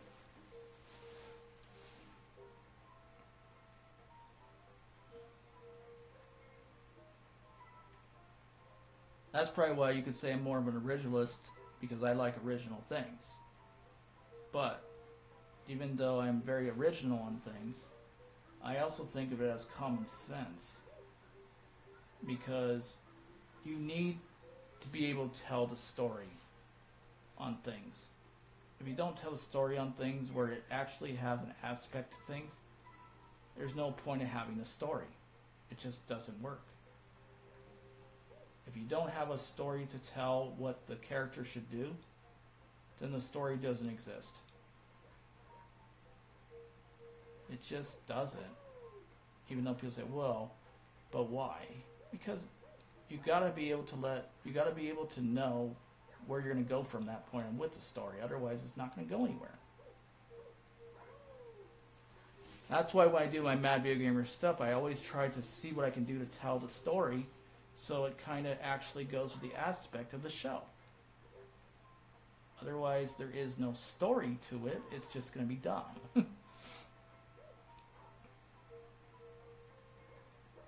Like, I gotta basically say, what's this guy going to do next? What's he going to play next? What's he going to do next? What is his reaction going to be when it comes to playing the game? What's he going to do when it comes to the fact that he lives in the game? What's going to happen there? Is something else going to happen in that scene to where it's going to be different or not? Or it might be the same. But at the same time, there's always going to be something different going on with the character. He's involved in different things in the storyline, right?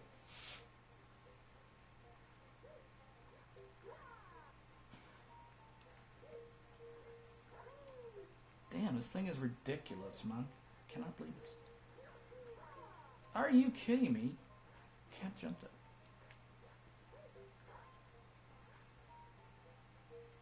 So no, I'm not trying to say that everyone, you know, like, you have to support what you have to support. It's like, I just look at it as, you know, if there's no story to something, it's not going to work. It's going to do really bad. But people say, well, why would you think that would be bad? Because if you don't know how to tell the story, you're not really making anything better for the idea of how it's supposed to come out. That's why you got to have the story to tell what the character is going to do. But you give the audience the question on what's going to happen next so they don't know. It's kind of like that one movie, Dude, Where's My Car? It's stupid, right? It's a comedy, right? But then it's like, well, what was the story about? Was it about these people that eventually didn't have much money to get a car or something like that, and they didn't know what to do to make that a possibility for their life, right? So that was a good way to tell the story, right? Because the story was about that. I still think they should come up with, like, new things. Like,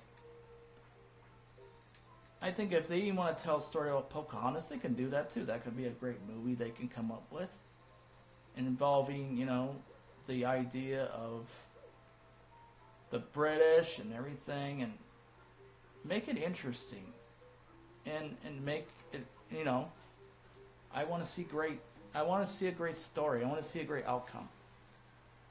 What's up, The Amazing Sid? How you doing? Please subscribe, my good friend, The Amazing Sid, in my YouTube live chat. You guys are awesome. So yeah, that's the way I look at it. But yeah. So I think of it as, you know, yeah, like, you know,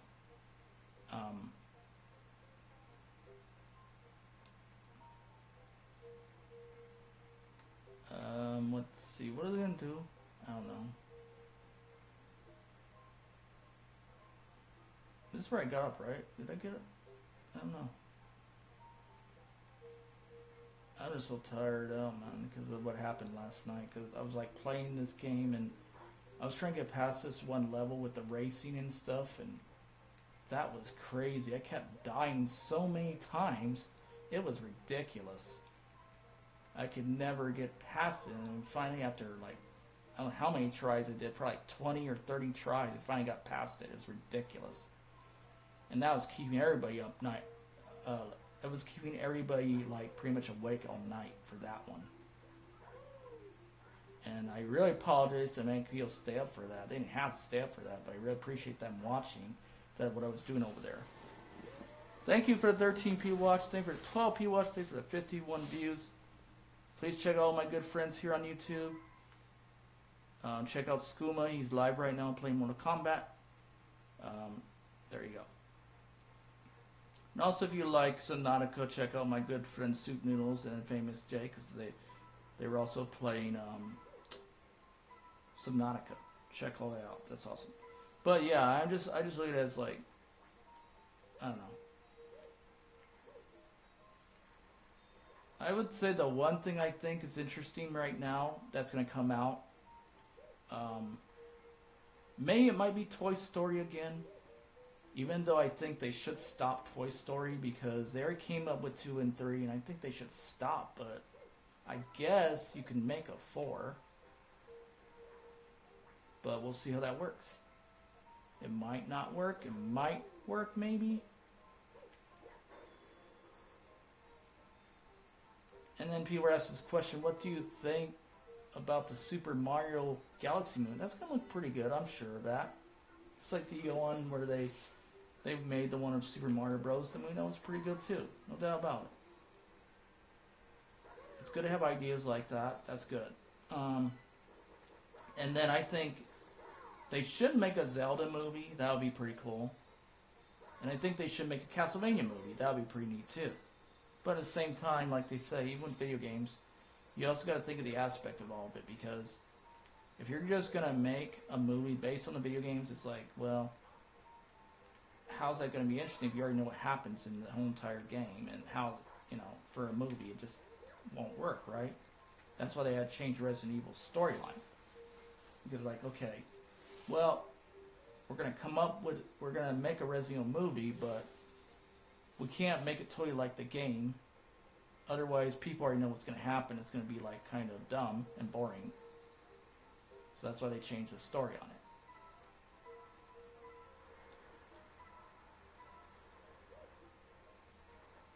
I remember they made House of the Dead, actually. House of the Dead was actually really dumb, but that's just my opinion. Because it was supposed to be based upon this idea that you had all these zombies, kind of like Resident Evil. And all these zombies were trying to, like, I don't know, mess with you and stuff. But it's inside, like, some kind of mansion or a house. They might as well call it Mansion of the Dead or something, but yeah, it was House of the Dead.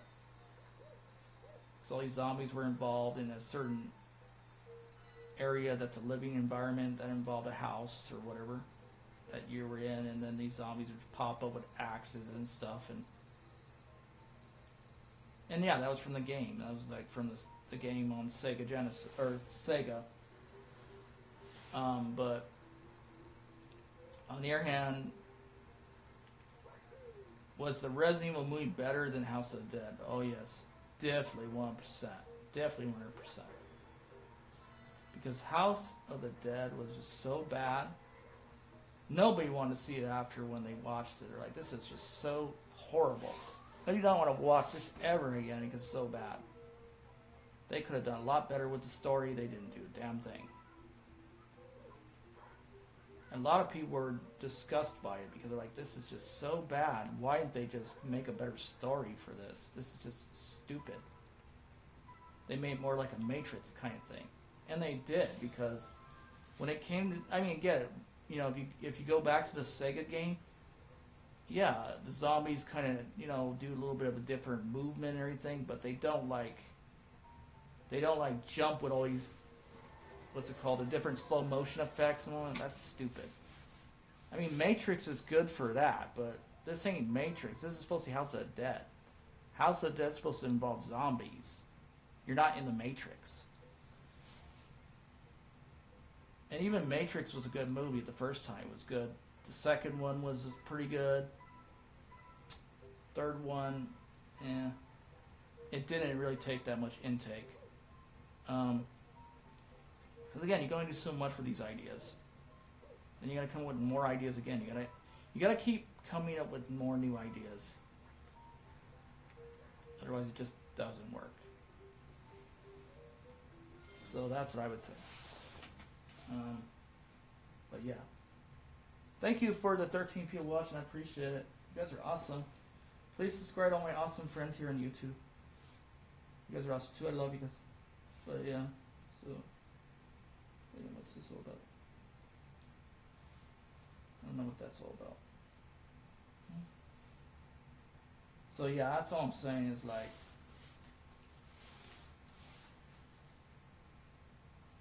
I have a feeling we might even see more great movies come out even more now, because of people are very eager for a very good movie again.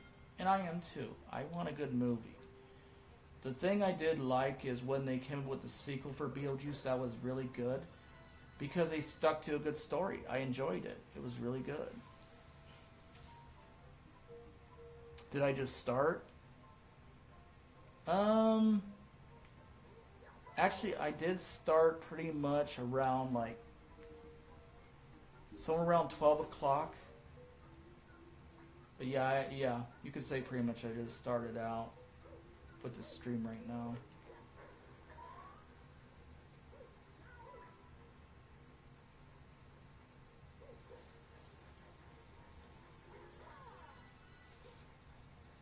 It was more of a later combination of the first movie was, but years later. Yeah. Still was good though. It, like I said, it was good. I liked it. I have to admit, it was definitely a good movie. And I would think that even with Beetlejuice, it's obvious you can make a sequel to it because if you made a first one, you can make a second one. Definitely. That's what I always said. When will they ever make a sequel to Beetlejuice? When will that ever happen? Maybe sometime in the future, me, right? But yeah, it was good. And like I said, the reason why it was good because the story was just really awesome. The way they told it, it was really to the point where it really had an outcome to it. And then, of course, people say, "Well, do you think the original is still always going to be the way it is?" Yes, definitely. But second was good, definitely. Just because the rules in the movie, yeah. Uh-huh. Yep. There you go. Yep.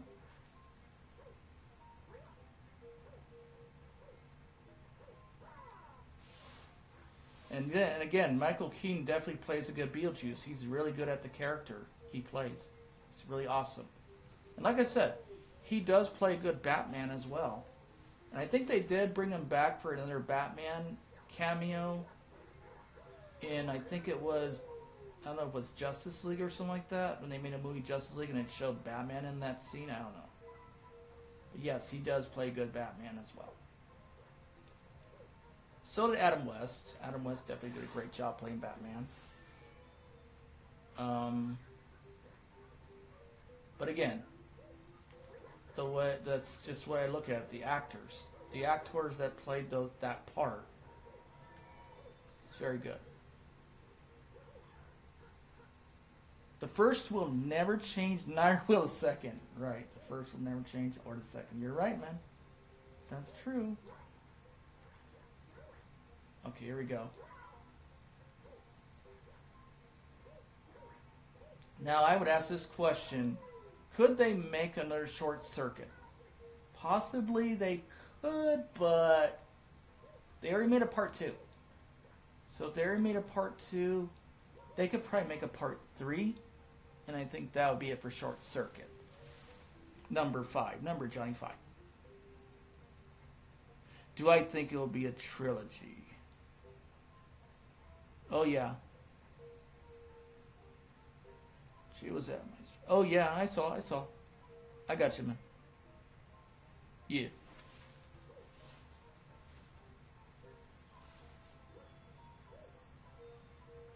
Yeah, the reason why I missed certain of my streams is I was eating, and the other thing was I was still tired from that other night because I was up about 3 in the morning. It was ridiculous trying to beat this one level in this game, and it was like just stupid as hell. Should have went to bed, but I just didn't think about I had to go, so I just said I'll just stay up more. Oh, you're stating your opinion about Beetlejuice. Oh, okay. That's fine. Yeah, you can say you can say what you want about the movie. It's fine. Yeah, I think of it as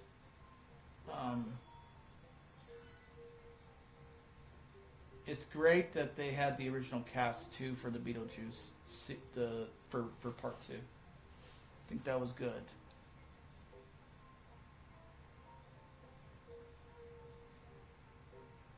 You think, oh, they're trying to stop reaching goals? That's crazy.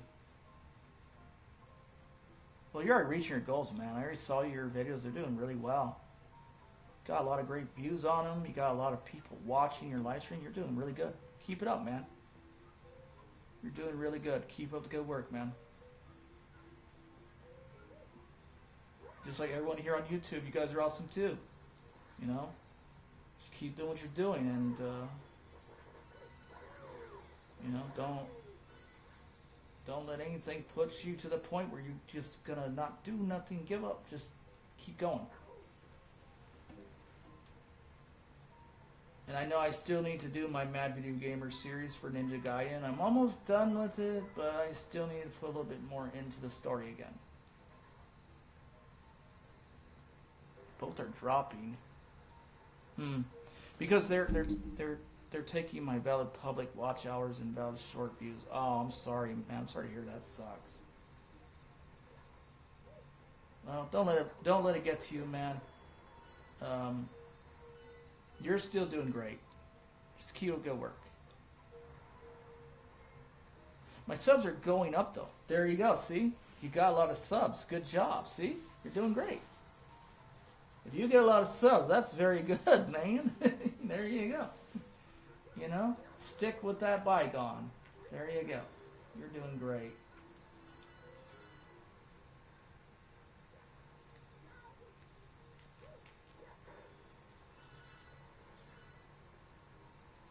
But I know people would ask this question about, they would say, what kind of information you would give to people that are just starting on YouTube? How would you think they should start out their channel, and what should they do?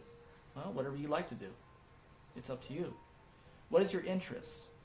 What makes you feel like that accommodation should be a part of that approach for you?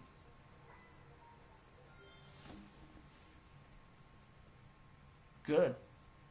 I'm glad to hear that you built up a lot of subscribers, man. Keep up good work. You're doing great. And thank you for the 17 people watching. Definitely please subscribe to my good friend Soup Noodles. Subscribe to my good friend and famous Jay. Subscribe to my good friend Skooma. Subscribe to my good friend Loopy Slayer Girl. There you go. You guys are awesome. Thank you for subscribing to Cinema Storms. Thank you for watching this stream. I appreciate it. You guys are awesome. Yes, exactly. I agree with you. You read that, Soup. That is true. Do what you want to do, not what you're forced to do. Right. I agree. Because you do what interests you. That's a good thing too. Just let it flow like a river. Right. Right. Yeah. That's exactly true. Let it flow like a river. Oh yeah, that's true. I agree with that settlement. But yeah, I just. Oh wait, what did I gotta figure this out, don't I?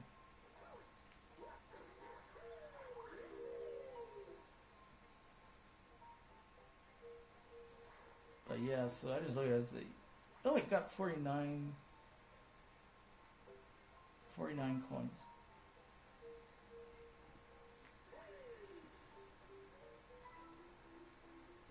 And the thing I would say too is like if someone tells me like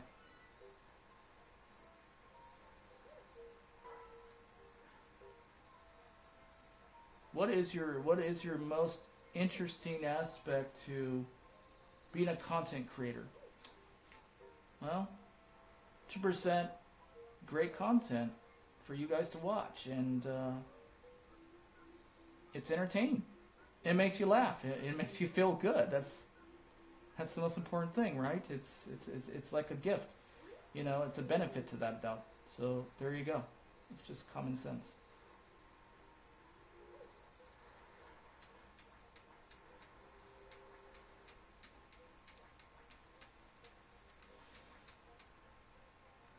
I always liked that one thing that John Hammond would say, and he said, I can tell instantly about people. It's a gift. And it's true. It is a gift to know what people's abilities are and what you know about them and things. That's right. It is. I love that because it's true. Everybody has a gift somewhere. They have a skill and a talent that they could do and use. for that mobilization of understanding. I don't know why he didn't spin there, but it's alright.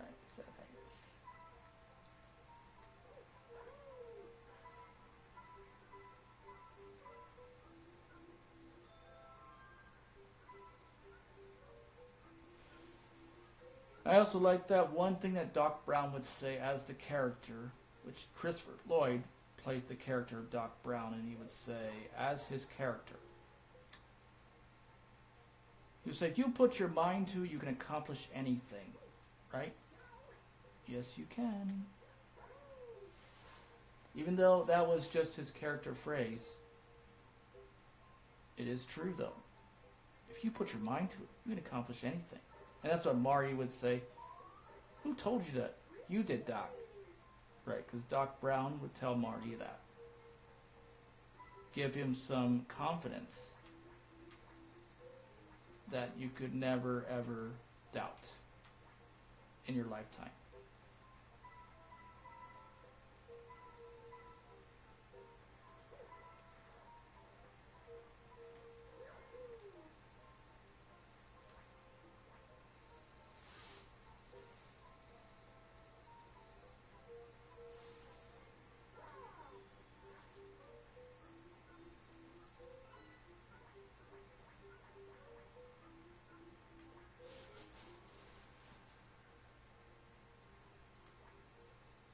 But yes, I can imagine if they do bring Goonies back. I don't know how that would work anymore.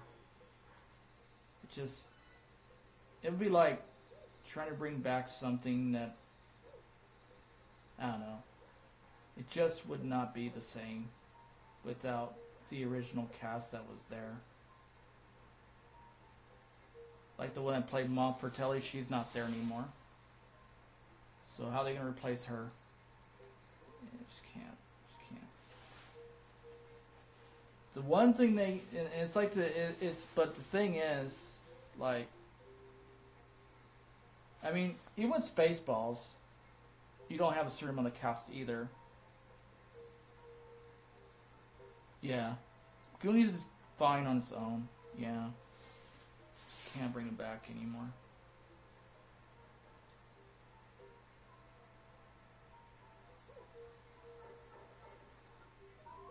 You have the Goonies t-shirt. That's cool. That's awesome, man. Yeah. Got to love the original Goonies. You got to love it. There you go.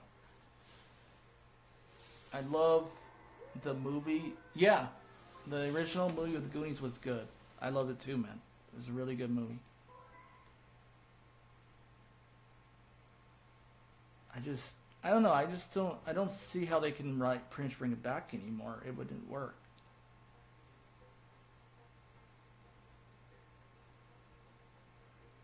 I mean, they did what they could do with Ghostbusters. I think they were told enough with Ghostbusters as it is. I'm glad they did bring the cast back for the last settlement of it, though. It's like that was the final time you would see the original cast of Ghostbusters, and that was good. Just to see them back in those proton packs just for one more time. That was nice. Slimer was good. Yeah. Slimer definitely is one of the good characters in there too. You know?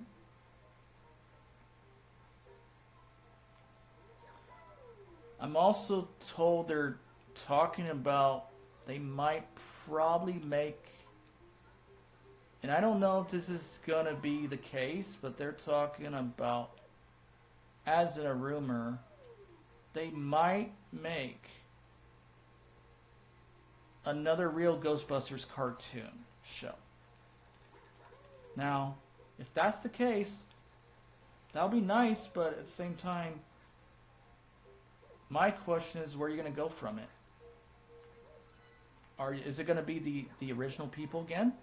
That's going to be the case. That'll be interesting, but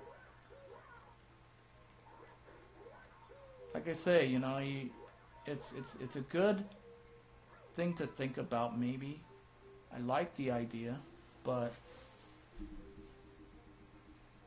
I think that You already told the story as much as you did, so it's getting hard to do it again. But yeah, they can definitely bring back Ghostbusters in a cartoon again. They can probably do it again. I mean, you had the Slimer and the real Ghostbusters. You had the real Ghostbusters and stuff. But yeah, see where it goes. See where it goes. If it turns out it does work, then it does work. But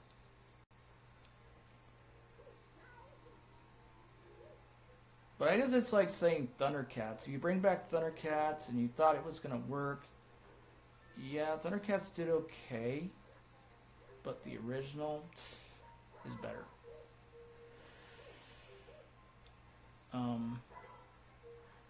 I'm surprised they don't make a Thundercats movie. They might probably do that. They already did He-Man, so they might do Thundercats, I'm guessing, next.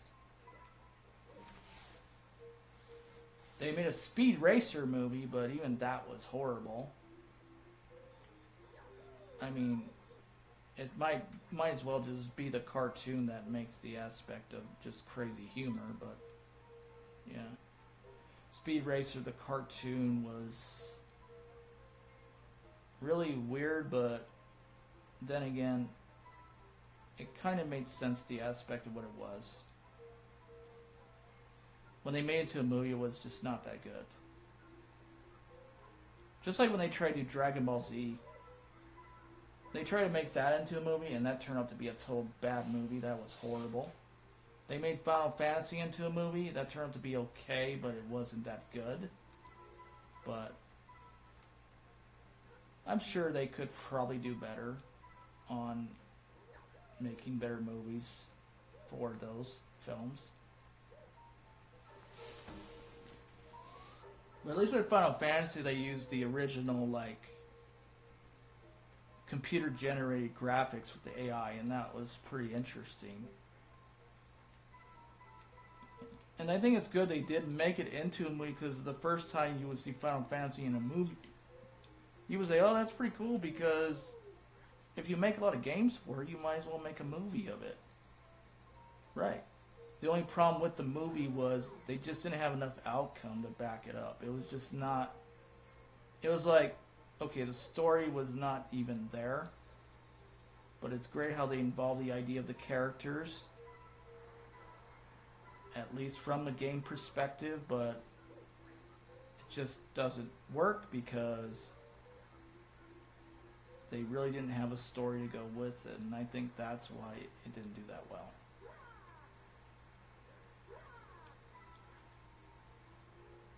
But I think they could still do another Final Fantasy movie. And with Final Fantasy, you could use real people for that, actually, because, yeah, it did involve pretty much a certain amount of aspects of humans, so, yeah, work. But, let me see. Technically, in the movies, the Mischiefs, yeah, animated series, he would still be that way, but more friendly and more mischievousness. Yeah, you're right on that, man. Yeah, Slimer. Yeah, that would be interesting.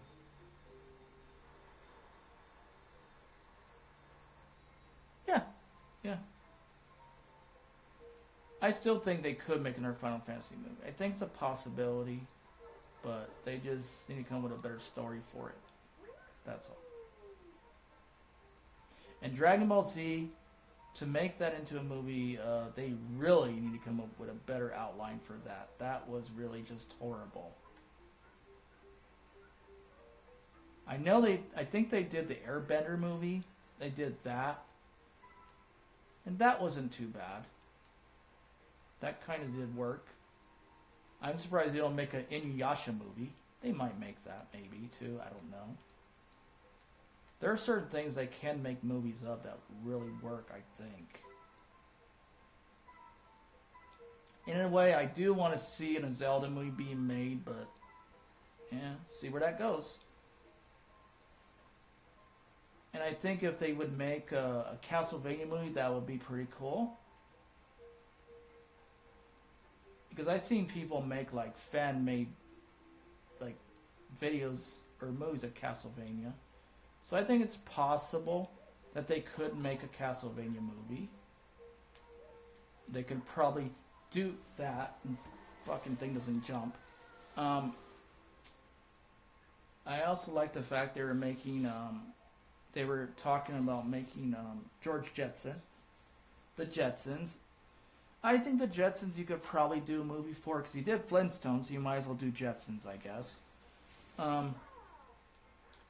I think the good important role is that Jim Carrey would really play a good part for George Jetson. I think it would really work for him.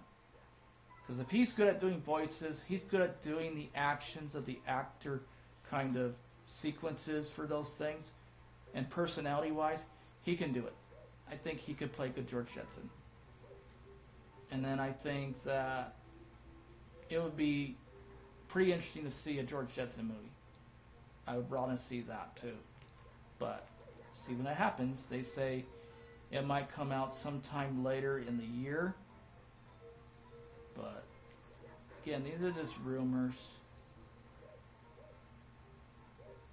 But I think they should give the part to Jim Carrey to play George Jetson. I think he would really do good for George Jetson.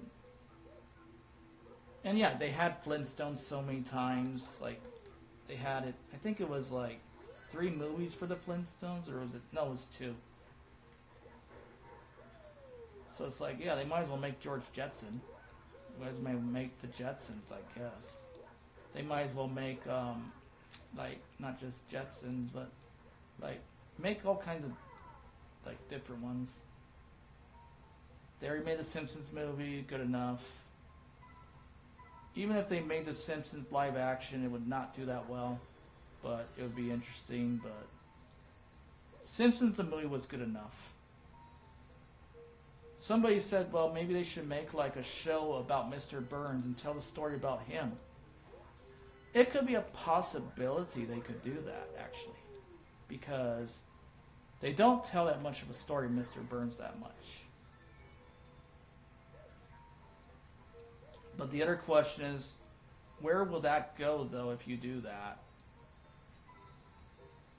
And if you tell the story of Mr. Burns, are you going to tell a story about Apu? Or are you going to tell a story about all the characters also in different episodes? But it just depends where you're going to go with the story, I guess, from that understanding of comprehension and stuff. But yeah, I look at it. I think The Simpsons, in my opinion, I liked it before when they first did it. Then after a while, I kind of get kind of weary on it now.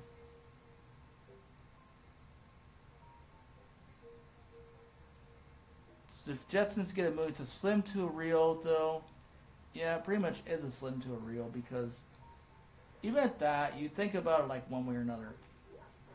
Even when they did the Flintstones, same thing. You know, a cartoon character, to make them real, it just, yeah, I don't think that would be necessary either, because it just doesn't really work in some way. But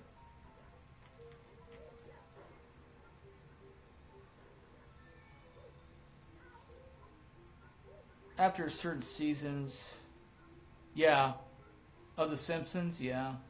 I mean, again, The Simpsons was good for its time when it first did its stuff, and I think it's losing all its spunk. It's losing all its outcome like it had.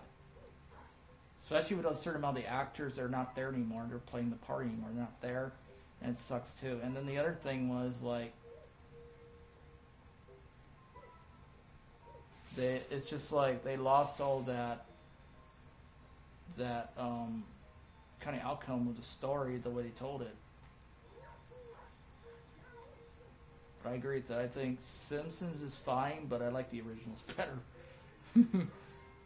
I like the originals better.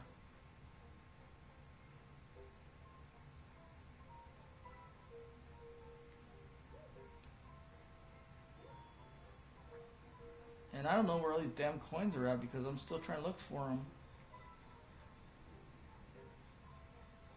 Yeah. I just think of it as okay. It was funny when they had the story like it was, but then when they started getting a little bit out of the tune of the story, it's just like, okay, yeah, it's not really my intake anymore like I used to like. It just seems like they need to really come up with better ideas on it again. I don't see it like it was anymore.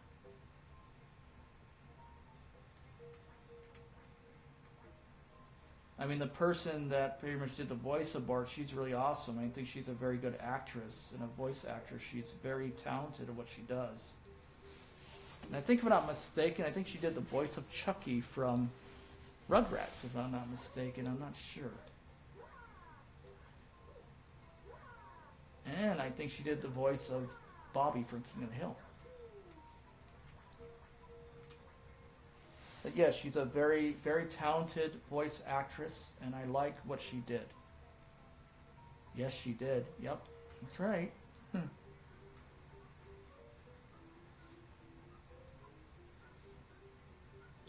definitely.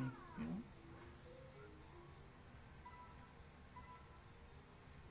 And I find it amazing, even right now, she can still do the voice of Bart at her age right now. It's amazing. She still has that talent to do it. It's really good. It's really awesome. She never lost it yet at all.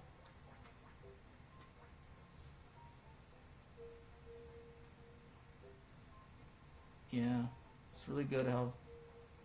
I really think that's awesome. She has that talent to do that. It's really cool.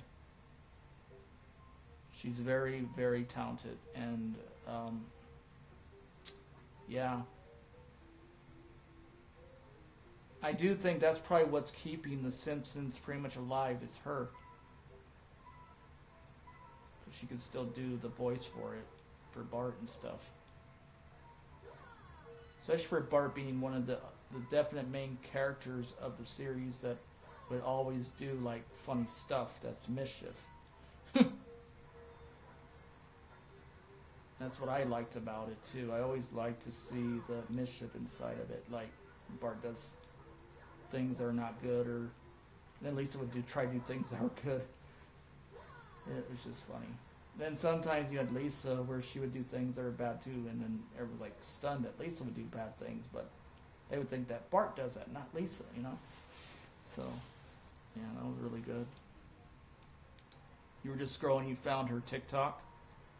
I think I did find her TikTok too, and I think I told her, I said I liked her videos or something like that. I don't know if she responded to it, but I'm sure that she's probably looking at it.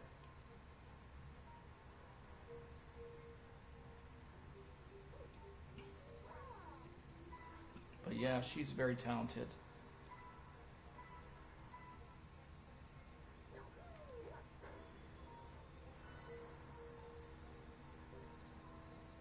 I'm sure what she can do, probably, she can continue with what she does for ventriloquism. Like, she did a show or whatever, and she had like a puppet of Bart. She could just do all the things for it. That'd be pretty cool, but yeah. I still think it's a very interesting thing how she has a talent to do those things. She really does have great talent for what she's done. I will say that very clearly.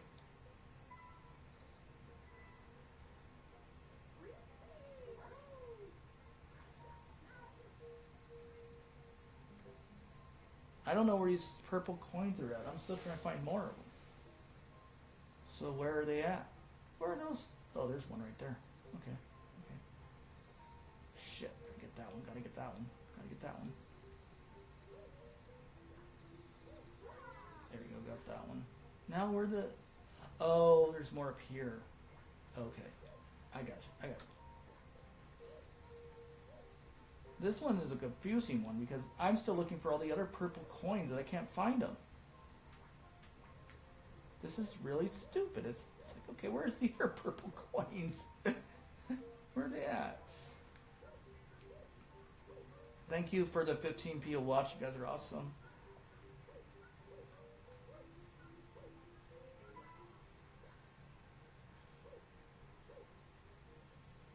Oh, you can't get that one either. So I gotta keep looking around for more of these purple coins, huh?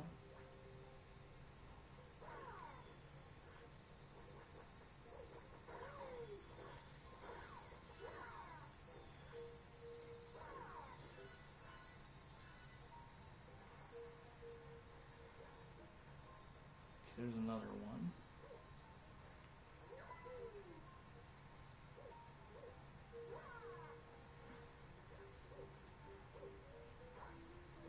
Oh, there's one up there. Okay.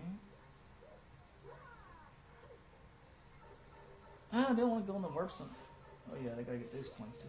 I was like, I don't want to go in the warp zone. Gotta get those coins too, though. Yep.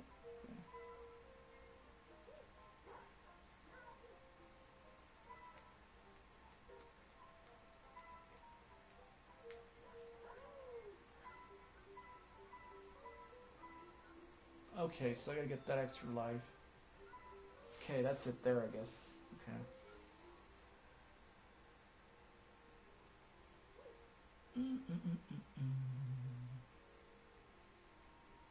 Dang it! I hate when it doesn't. I can't believe I'm still on this stupid level. I should have got all these purple coins by now, but I just gotta look for them, I guess. I gotta find out where they're all at. Some on top there, some top there.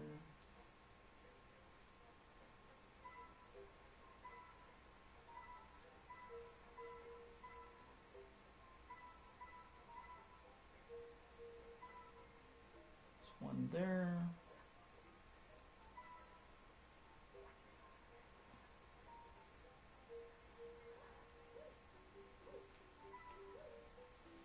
Oh, no, I can't do that. Can't do that.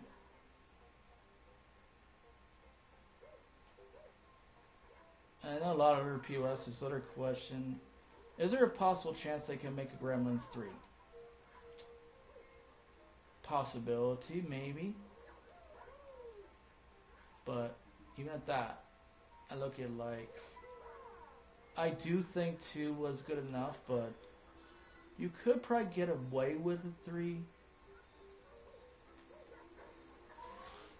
And again, I would say that's it. You told the whole story of Gremlins. You can't do it again.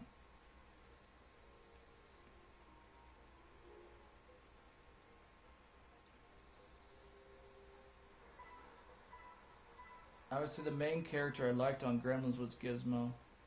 But that's just me.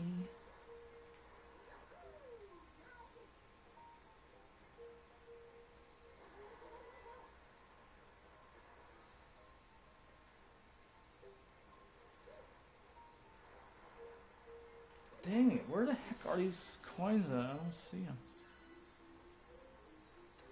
I'm gonna be going on this level all the time. Until I find them, I don't know where they're at.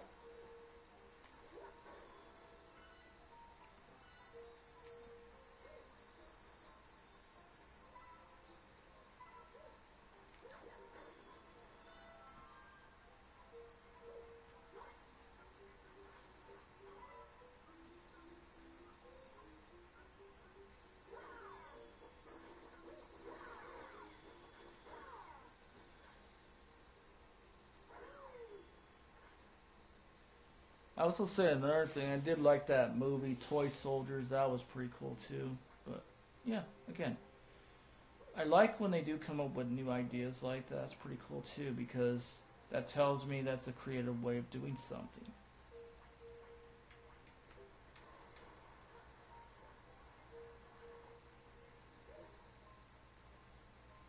Like that's cool that they did make a FNAF movie too. It's pretty neat. I like that too. It's neat. It's pretty cool.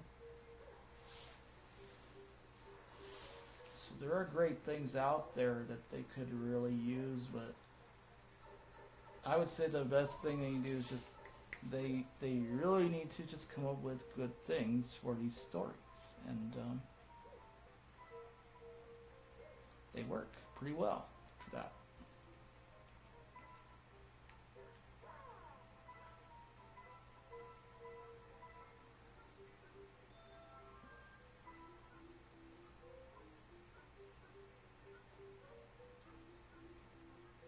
I am kind of surprised they did make like a Bewitched movie, because Bewitched was like an old show that was a humor show about this person called Samantha, and she was like a witch, and she was married to a mortal, they say, in the story. And then people ask this question: was the Bewitched movie better than the show? The show was still better, but the movie was interesting, yeah.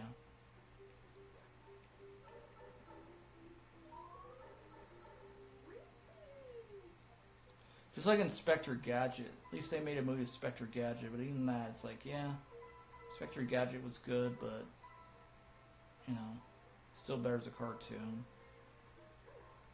They did Mr. Magoo as a movie. Better as a cartoon. Certain things you can do that are great, but you just can't turn them into movies.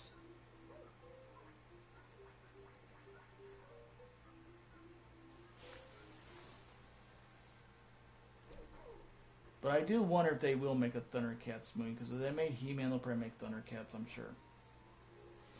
They made G.I. Joe into a movie, but at the same time, G.I. Joe, it's like,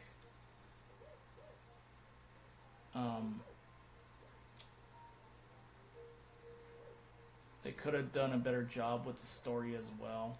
They didn't. But it still was an interesting movie. But you gotta, I guess the old saying is, usually when it comes to a cartoon, it's really hard to make it into a movie. But the reason why G.I. Joe, you can get away with it probably, in some way or fashion or form, because you use regular humans. You use regular people. Because in the cartoon, even though they were cartoon characters, they would use, it would just be more like regular humans, instead of like, you know, ones that anime with the big eyes and everything. It was just like regular eyes. So it'd work as a movie. But the problem with the movie when they made G.I. Joe was the story wasn't there. I think that's what hurt it. The story wasn't there. The characters were okay. With the actors, they had to play them.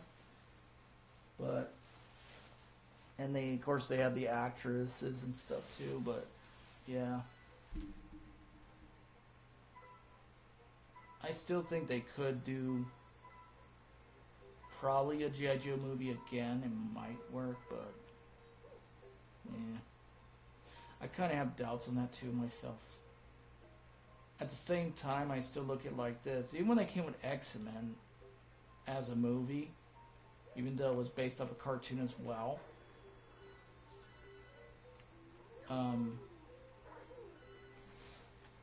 I still like the original cartoon better. But the movie's interesting too. Like,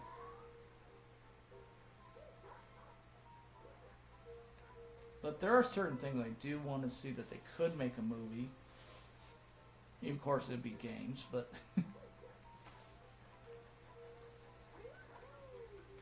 I would say the one thing they just need to come up with is just the good stories to tell, and just, you know, make it like the character like it is.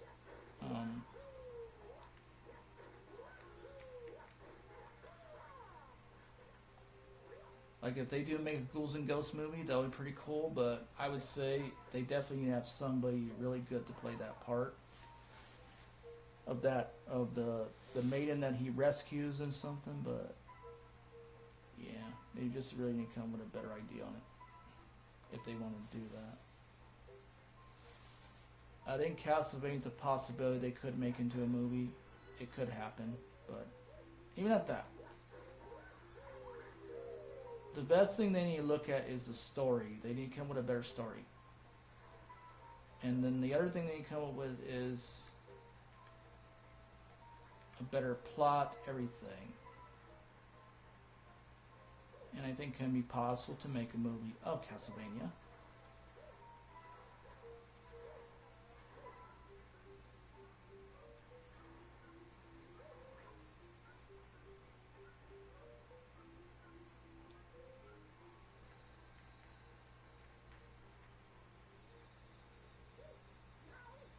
Surprised they didn't make Bugsy into a movie. You know, it's a game too, but yeah, sorry.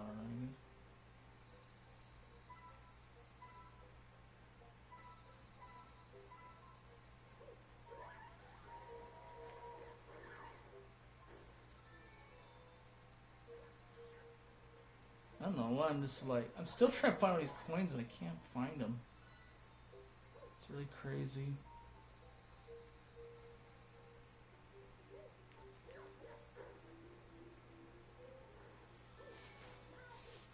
And the way I look at it, the one that did the voice of Bart, she's so good at what she does.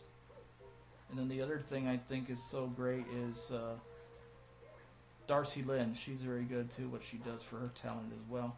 Both of them have very good ways of having the personality of the voices for their characters. It's really good. Maybe they can have like a, I don't know, like a way to what's they call that? Have a show together somehow.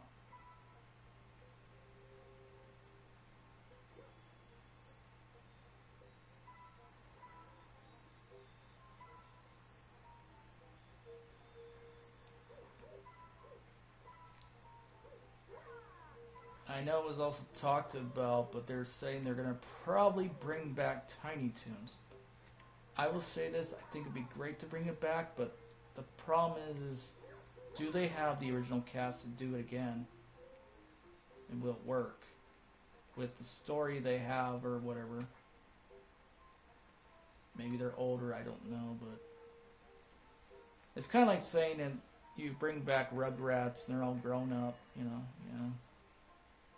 You don't do a certain amount of things, and then after a while, it just doesn't really work in the aspect of that priority. But yeah, it's all cool. I mean, I did see where they did have a new Tiny Toons before, and it's like, yeah, I like it, but no, original's still better. Like I said, I like how they have ambitions to try to bring things back and make it interesting again, which is very good. But even at that, you still have to think about the aspect, everything, and say, okay, well, you want to make it interesting again, but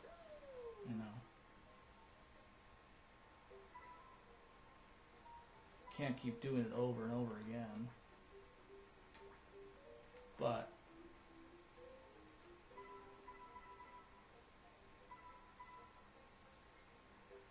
what made Tiny Toons interesting, in my opinion, was like it was kind of like based off the idea of the Looney Tunes kids, and then the kids were the young Looney Tunes from their basic guardians.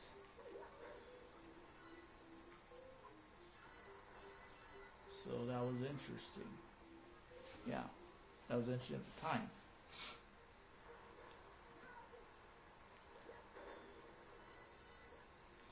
And then they're talking about they were going to do another Ninja Turtles cartoon again. They were saying they want to probably base it off the 1980s again. Well, it'd be nice to go back to that era, the 1980s, but at the same time, is it going to be the same like it was when they first did it? Probably not. Maybe it will be. And if it is, it might work. Okay, for example, the reason why they talked about this, I think they talked about this because they said because of the game. When they made the Shredder's Revenge thing and they showed the intro of it, they're like, maybe we could use that as another Ninja Turtles cartoon. Possibility you can do it again. It can work. But, again, you still need a good story to tell in order for people to understand it again. The problem I see is that you can't go back to it again if you don't have the story to go with it. Until you get the story to go with the idea of the outcome of the show and the characters, you could probably bring it back. Maybe it's a possibility you can bring it back, yes. especially with people in the generation in the 80s that used to love the show of the 80s. But at the same time, I don't know how that's going to work. But yeah, it would be great to see them bring it back. Because even when I saw the new ones, I saw the new one they made, it's like, okay, it was great to watch, but it wasn't the original like it was. It was just like, you slap together something and then it just doesn't really work. They tried many times to bring back Ninja Turtles as well with all these different outcomes. But the one that really was appealing was the one in the 1980s. When they had it in the 80s, it was a good show. Because it made sense where it had an outcome to a story. The story was there. But yeah, I do think it's a possibility they could probably bring back the 80s Turtles again. They got to redraw them, everything, but it's still going to be kind of hard to replace it all again. Because, like they say, even if you try to bring it back, it's going to be hard to get all that back to the way it was. Especially when people have moved on from the 80s. And they're like, yeah, I don't know. But I think that would be cool, though, if they did that. Yeah, I think that would be great. But even, you got to go with the times, too, because if you're going to go back to the past of things, it's not really going to change anything.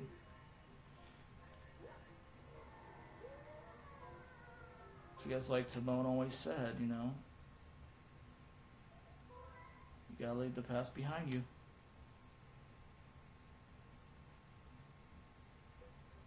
But yeah, I think that would be pretty cool if they brought back Ninja Turtles as an 80 version cartoon again. I think that would be really good. But even if I like it, doesn't mean everyone else is going to like it at all. Because, you know, you got a new generation that's not really going to go with that no more. But with me, I like it. But it's like I said, just because I like it doesn't mean everyone else is going to like the same thing.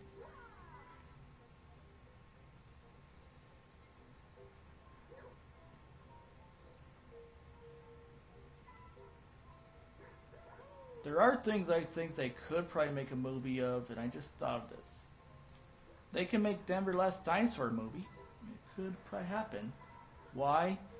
Because again, the cartoon characters that were used, they look like regular humans, so that'll work. If they make a movie of that, that might work too.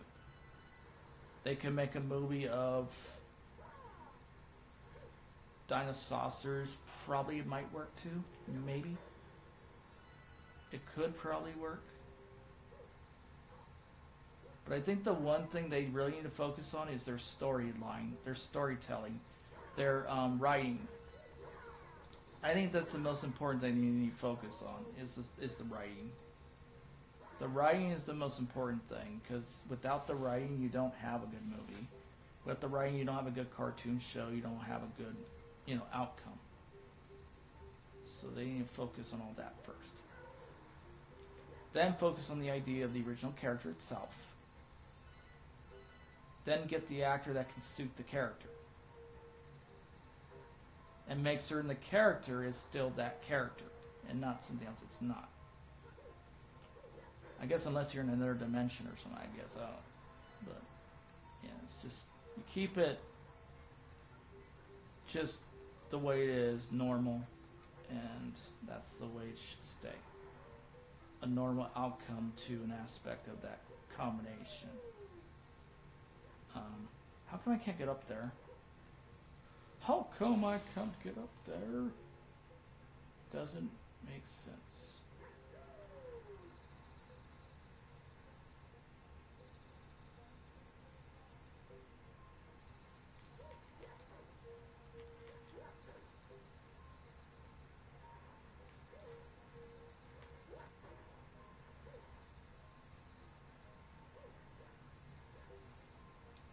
Are you kidding me? You got to be kidding me, man. Got to be kidding me. Got to be kidding me. It's ridiculous. It's ridiculous. I cannot believe. How do I get the other coins?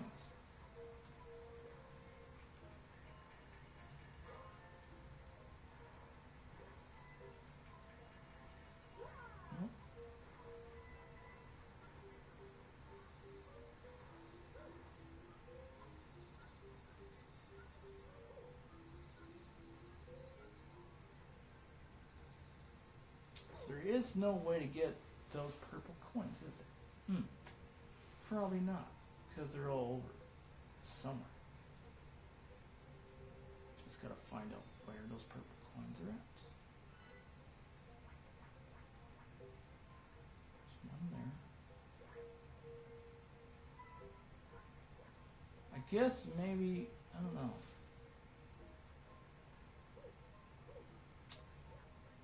This is ridiculous. Where the heck is all the purple coins? Oh, keep looking around.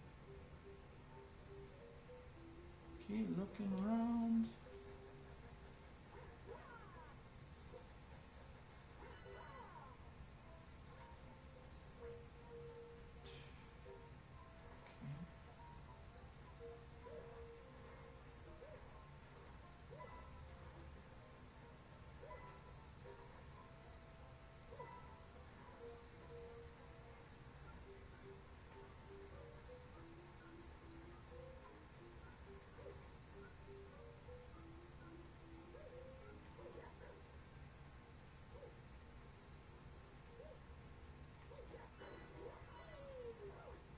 Well, at least the one thing they did do, they already made a Mortal Kombat movie, so at least that's done.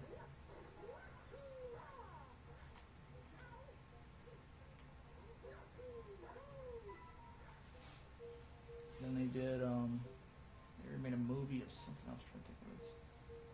What's they do a movie of?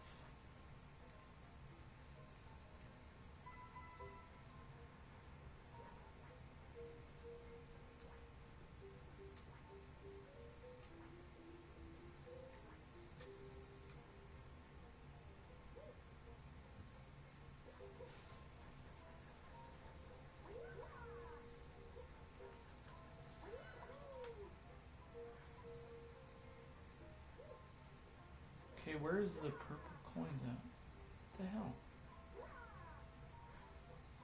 Oh, there's some right there. Thank you for the 12 people watch. Appreciate it. Thank you for the 66 views. You guys are awesome. Please subscribe my good friend Soup Noodles in the YouTube live chat. Yeah, guys, that's awesome.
Okay, what else did I say? Oh man, I don't know what else.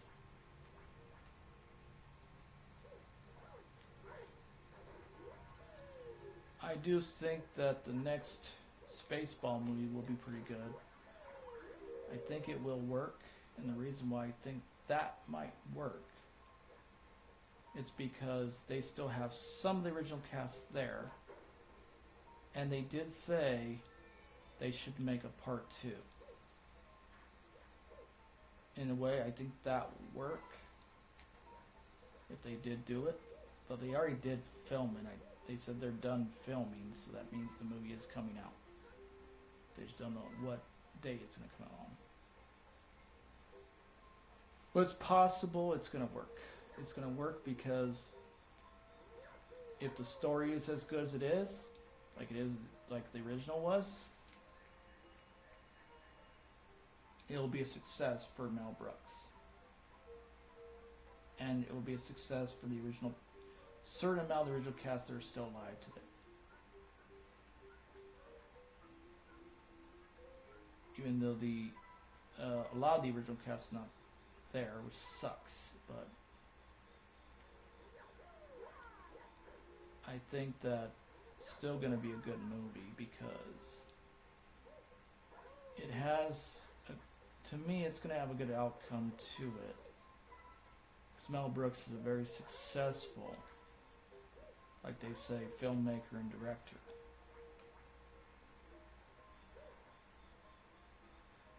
I think he's a producer too, if I'm not mistaken. I'm not sure.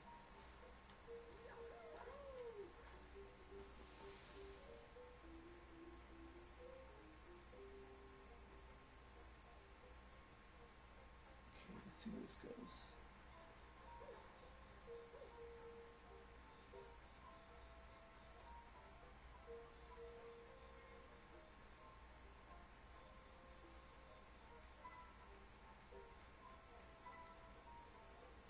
Oh, I guess it's nighttime or something.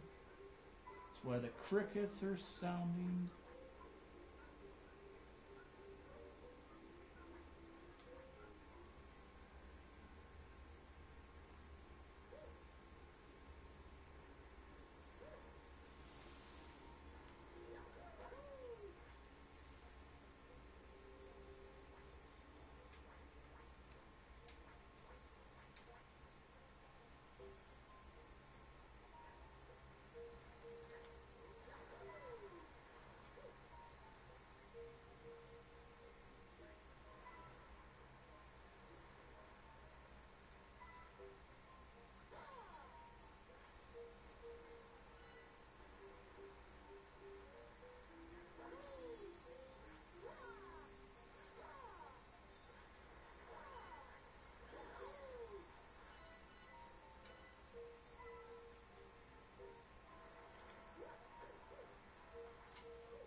Oh no, no, no, don't die, no!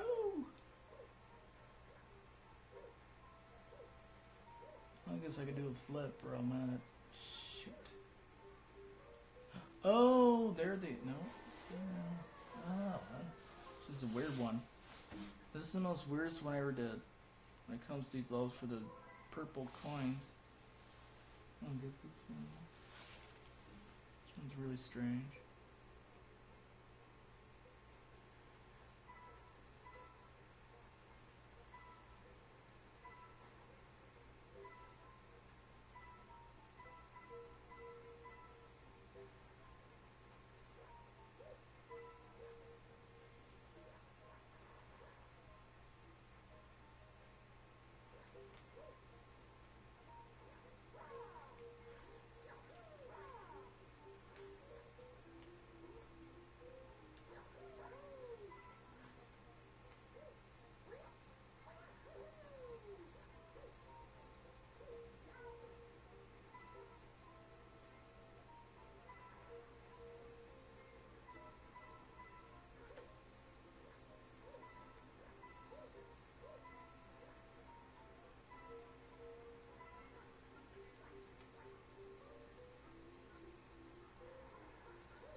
Damn, I don't know where to go on this one.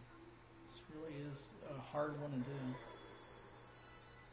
Has to be a way to unlock that. Just don't know how to do it.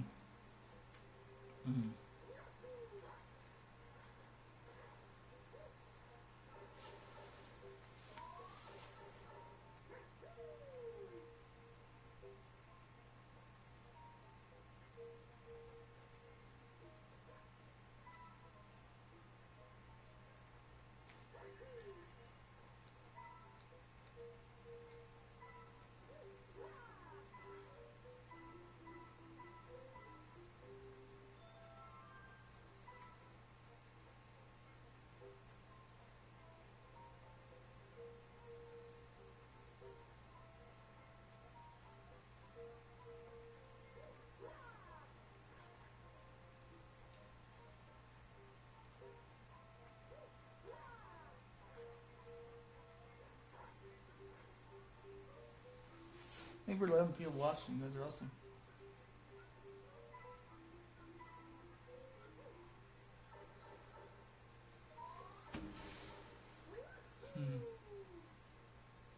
Now I'm trying to figure out what to do here. I don't know.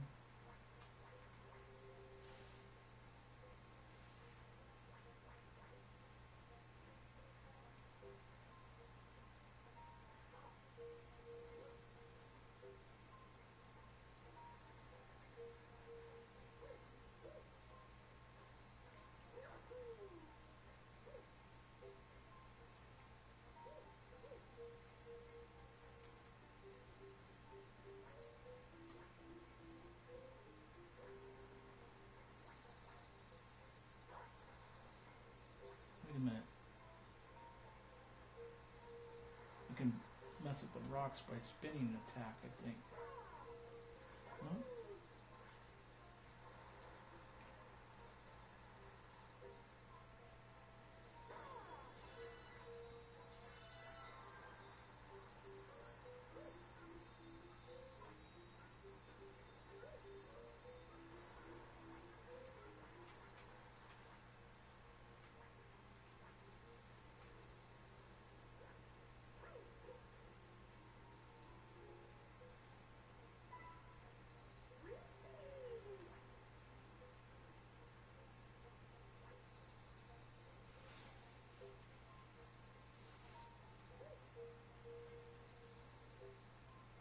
This is really ridiculous.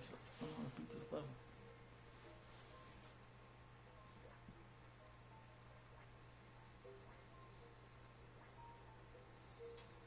Come on.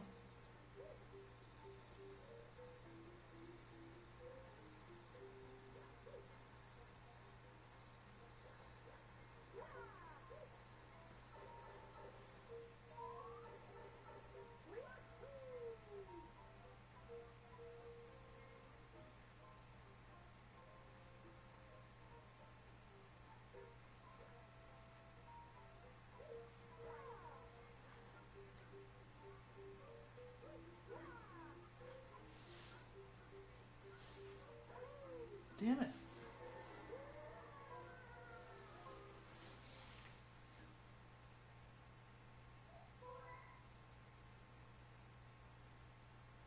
Thank you for letting me watch. You guys are awesome.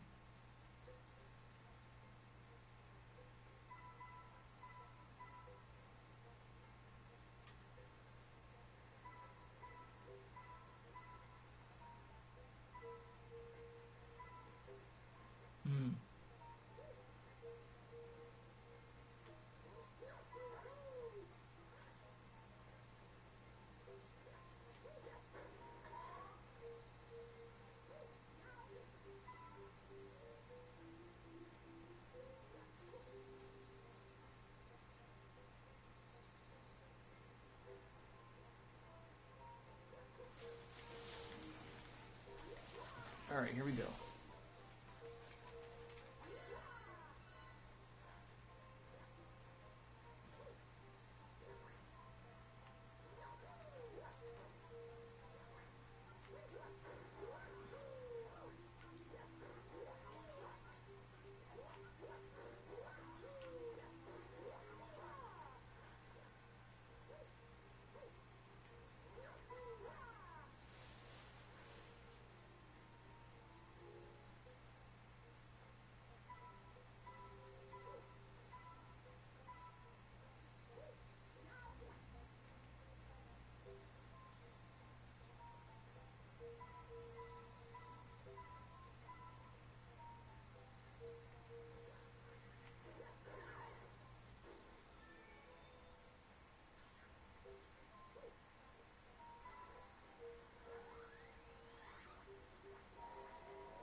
Okay, here we go.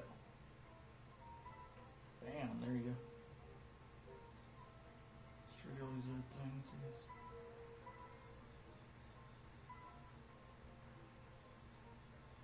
Man, I can't believe this.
Are you kidding?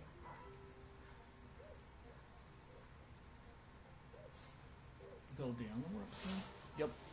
Every 9 p.m. watching. Trying to figure out how to get past this level, I don't know. If anybody can help me, please let me know if you can help me with this. I appreciate that. If you can't, it's okay too.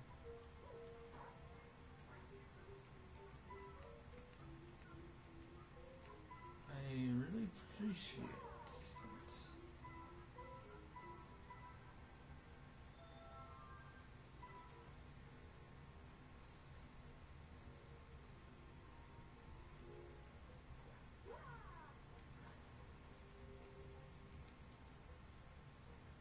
Oh! Fucking crap, dude. I hate when it does that. I don't understand why it does that. Thank you for the 10 p.m. watch. Please subscribe. My good friend Soup Noodles and YouTube live chat. You guys are awesome. Thank you for the 67 views. You guys are awesome. We are good. I just don't know what to do on this level. I'm very confused on what to do here. Someone's probably saying, you just gotta look it up on the internet. Yeah, probably gotta do that. I don't know what the hell to do on this damn thing. Alright, let's look it up on the internet. Otherwise, I'm gonna keep doing this over and over again, and it's just not gonna solve anything. Go back to observatory.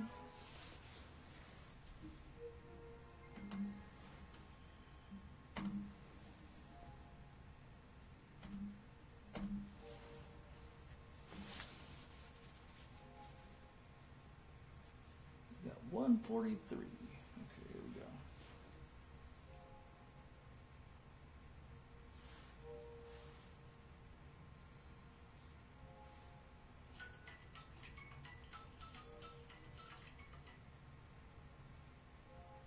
Alright, so let me figure this out for Super Mario Galaxy.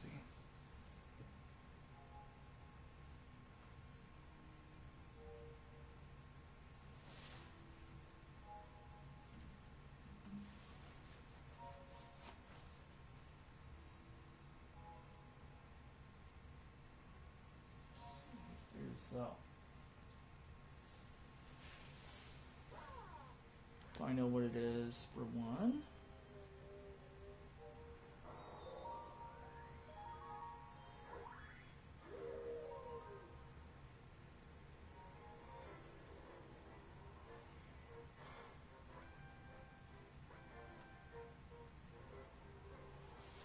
Honey Galaxy purple coins.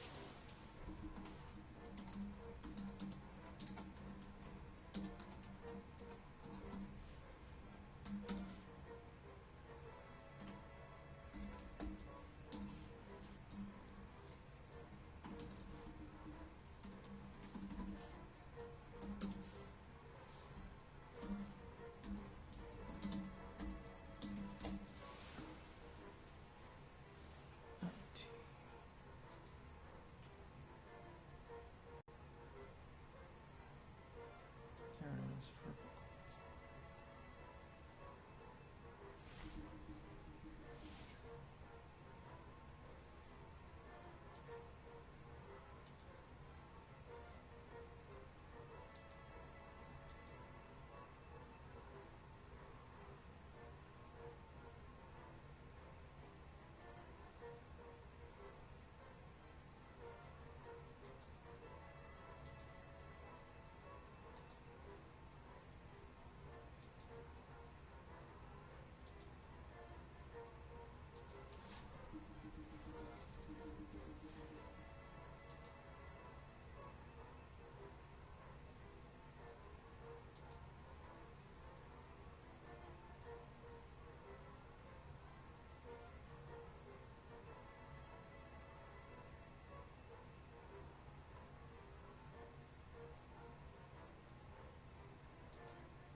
Okay, so you do gotta get all 100 of them. I just gotta find them. Hold on, let me think. Let me turn the color on my TV again because I think it's like too dark.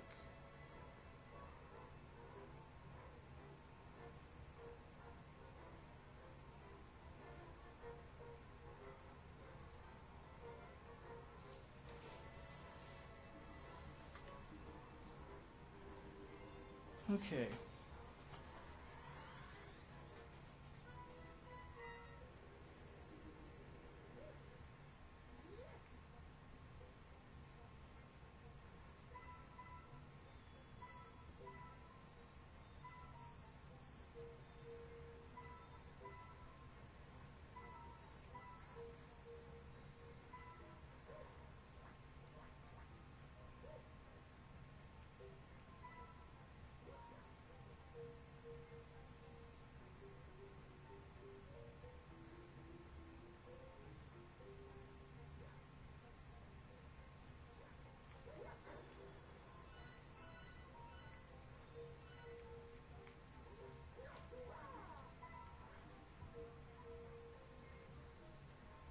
I think I got these before, it's like this and Twitch on get them, I guess.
for the 9 people watching. We got 68 views.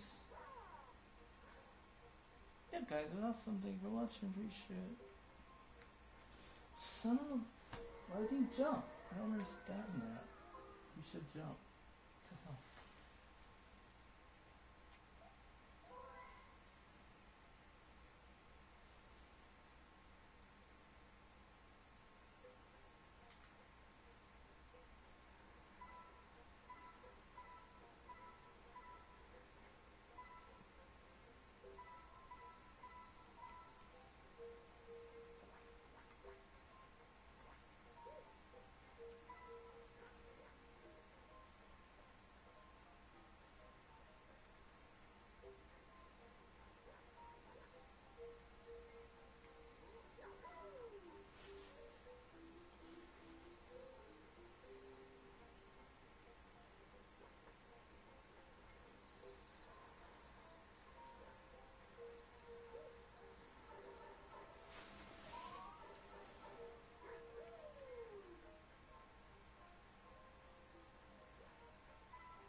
Come on, where the heck is the other coins?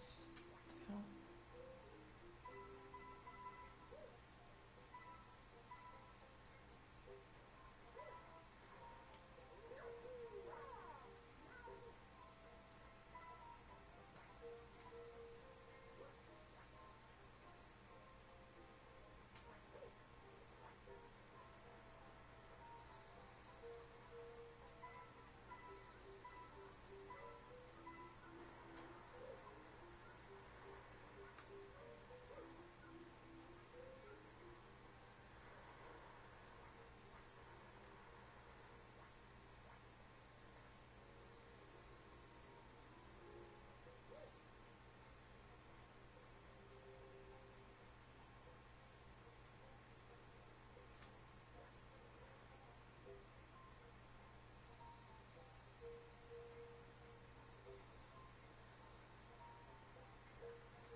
the hell? The hell?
This is really weird.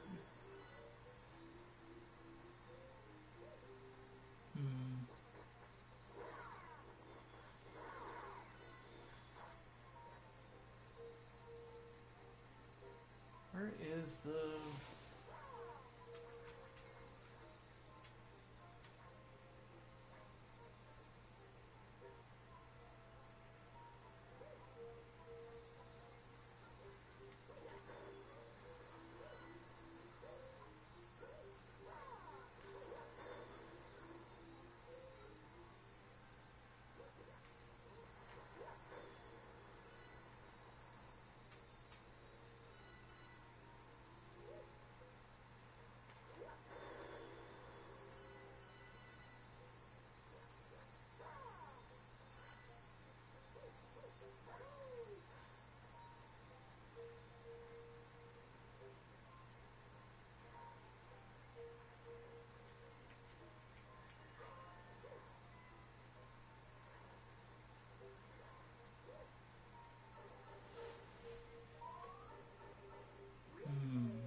Oh yeah, the vine.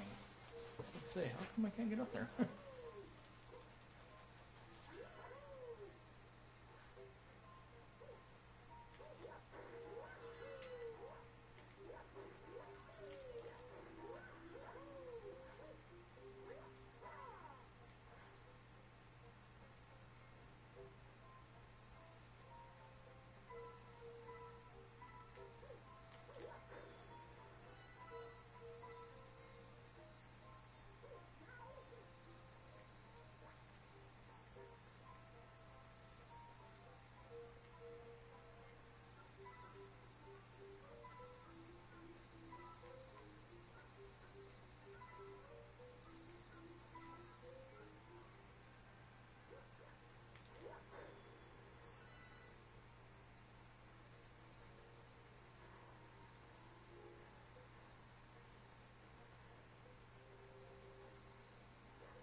Thank you for the 12 people watching.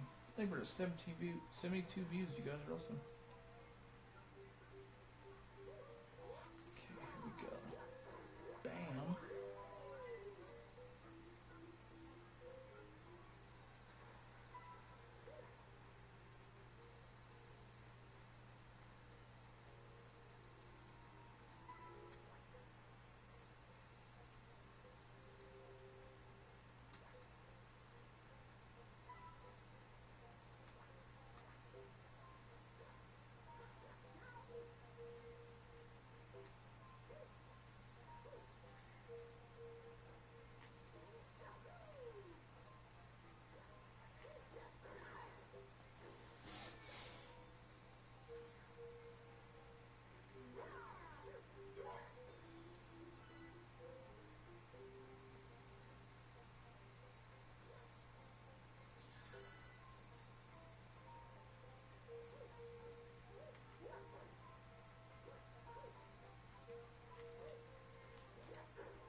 for 11 people watching. Appreciate it. You guys are awesome.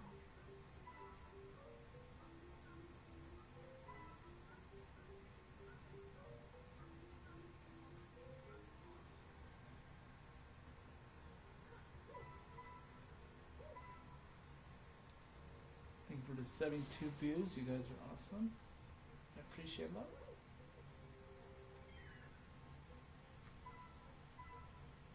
Damn it. I get those two. Oh, you know what? I'm almost done. I just need 2 more. Okay, I'm gonna do now. So I'm gonna go back.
Damn it.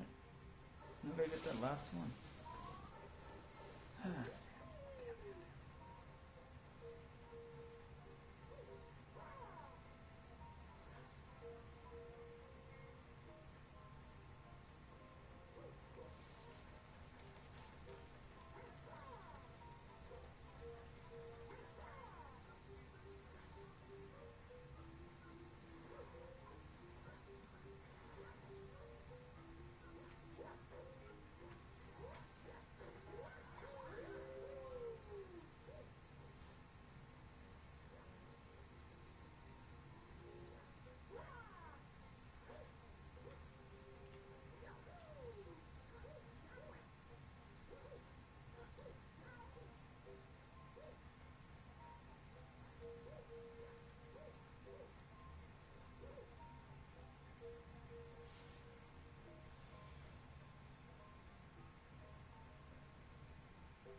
thank you for 12 people watching. Thank you for 72 views.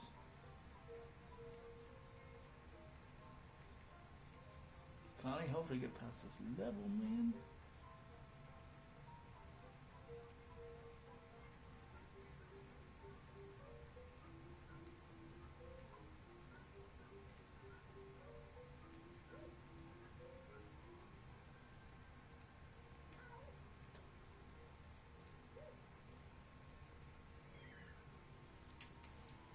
Yes, finally. We finally got past this level after so many times trying to do this. I should have known I didn't have all the coins and I just didn't realize. Oh. I know what I need to do.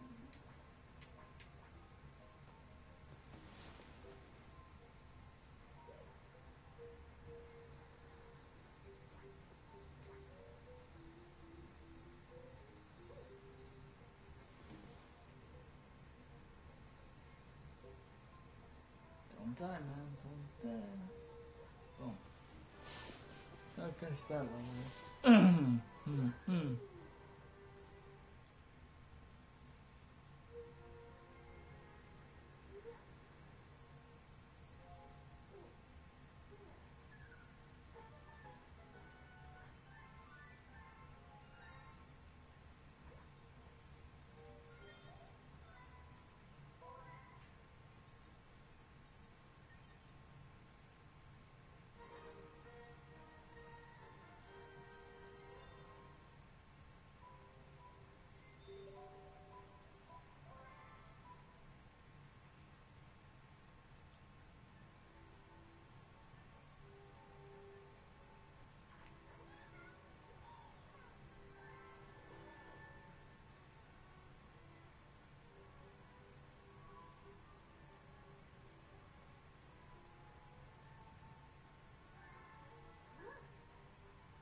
Oops.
Maybe not. Go back.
find out where he is.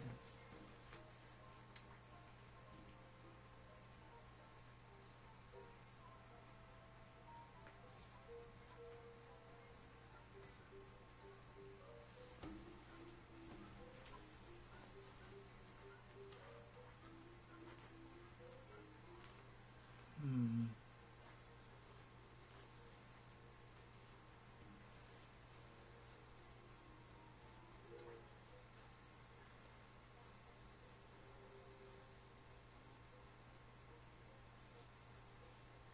Trying to figure out where he is with that stuff.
Meter 73 views, you guys, Russell.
Thank you for the 74 views. You guys are awesome.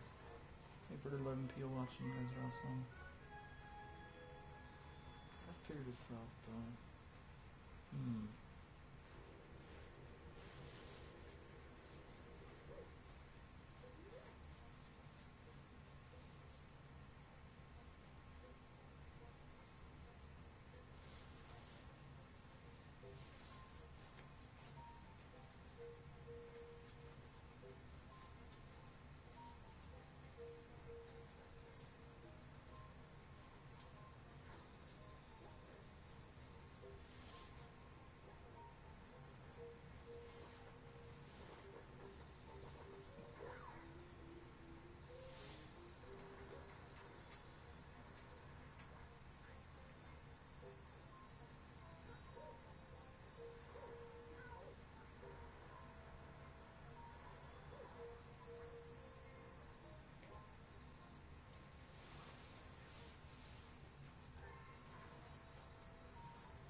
So I better look this one up.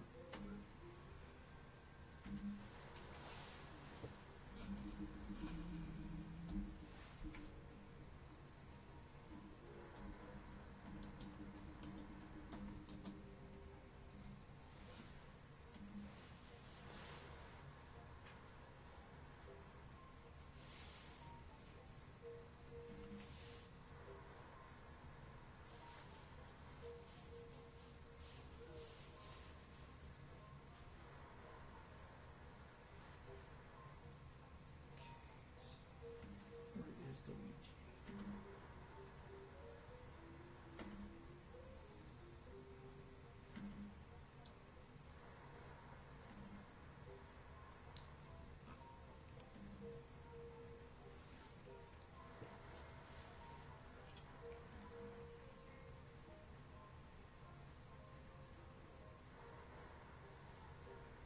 What? That's where he's at? Are you kidding me?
Hmm.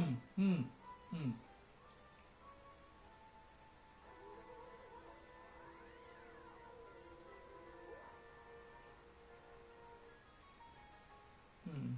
Let's see what we got here.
Oh shit.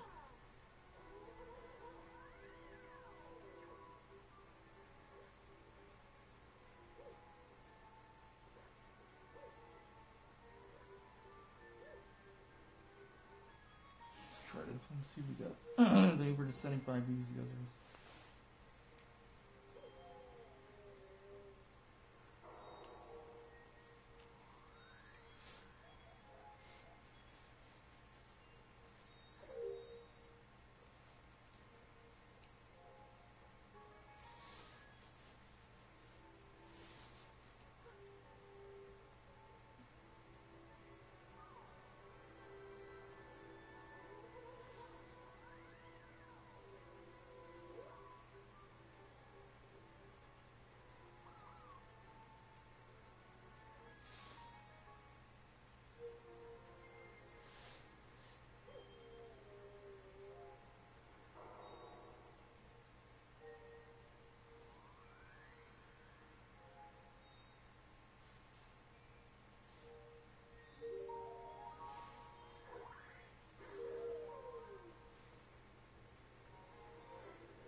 I don't know where it gives them.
Alright, here we go.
I think there's 7 people. I think there's 7 views.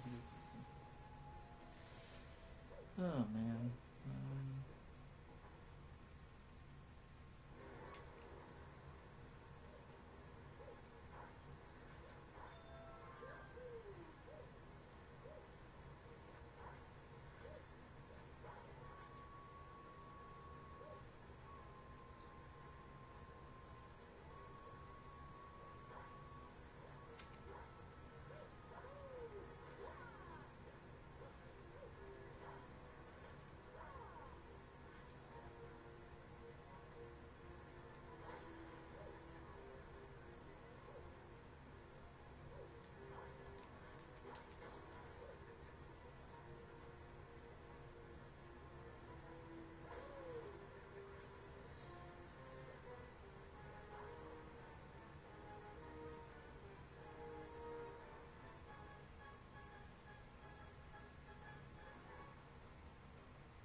There's 7. I think there are 9 people.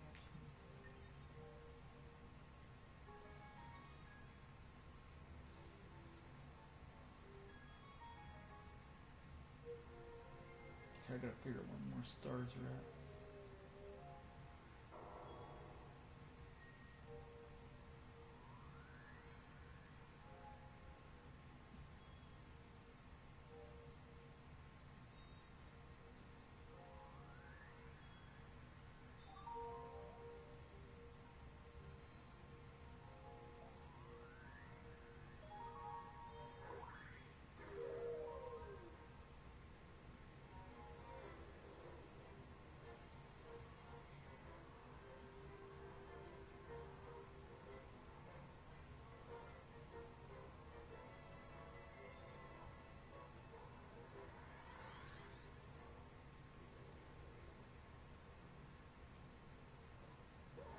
Oh shit.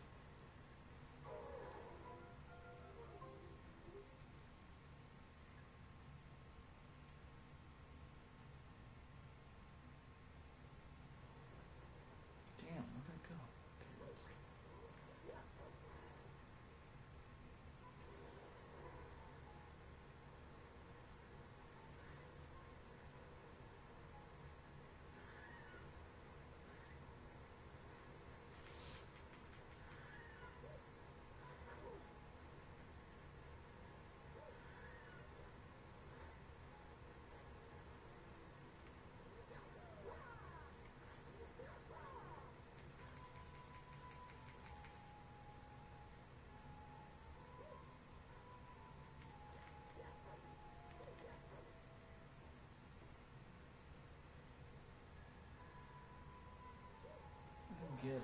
What do I do? Trying to figure this out.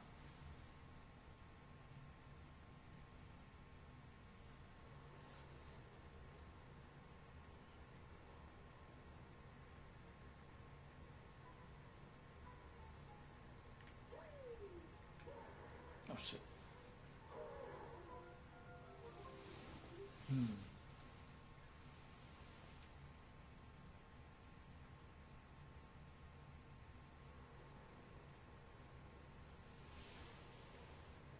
Oh my gosh, it is late.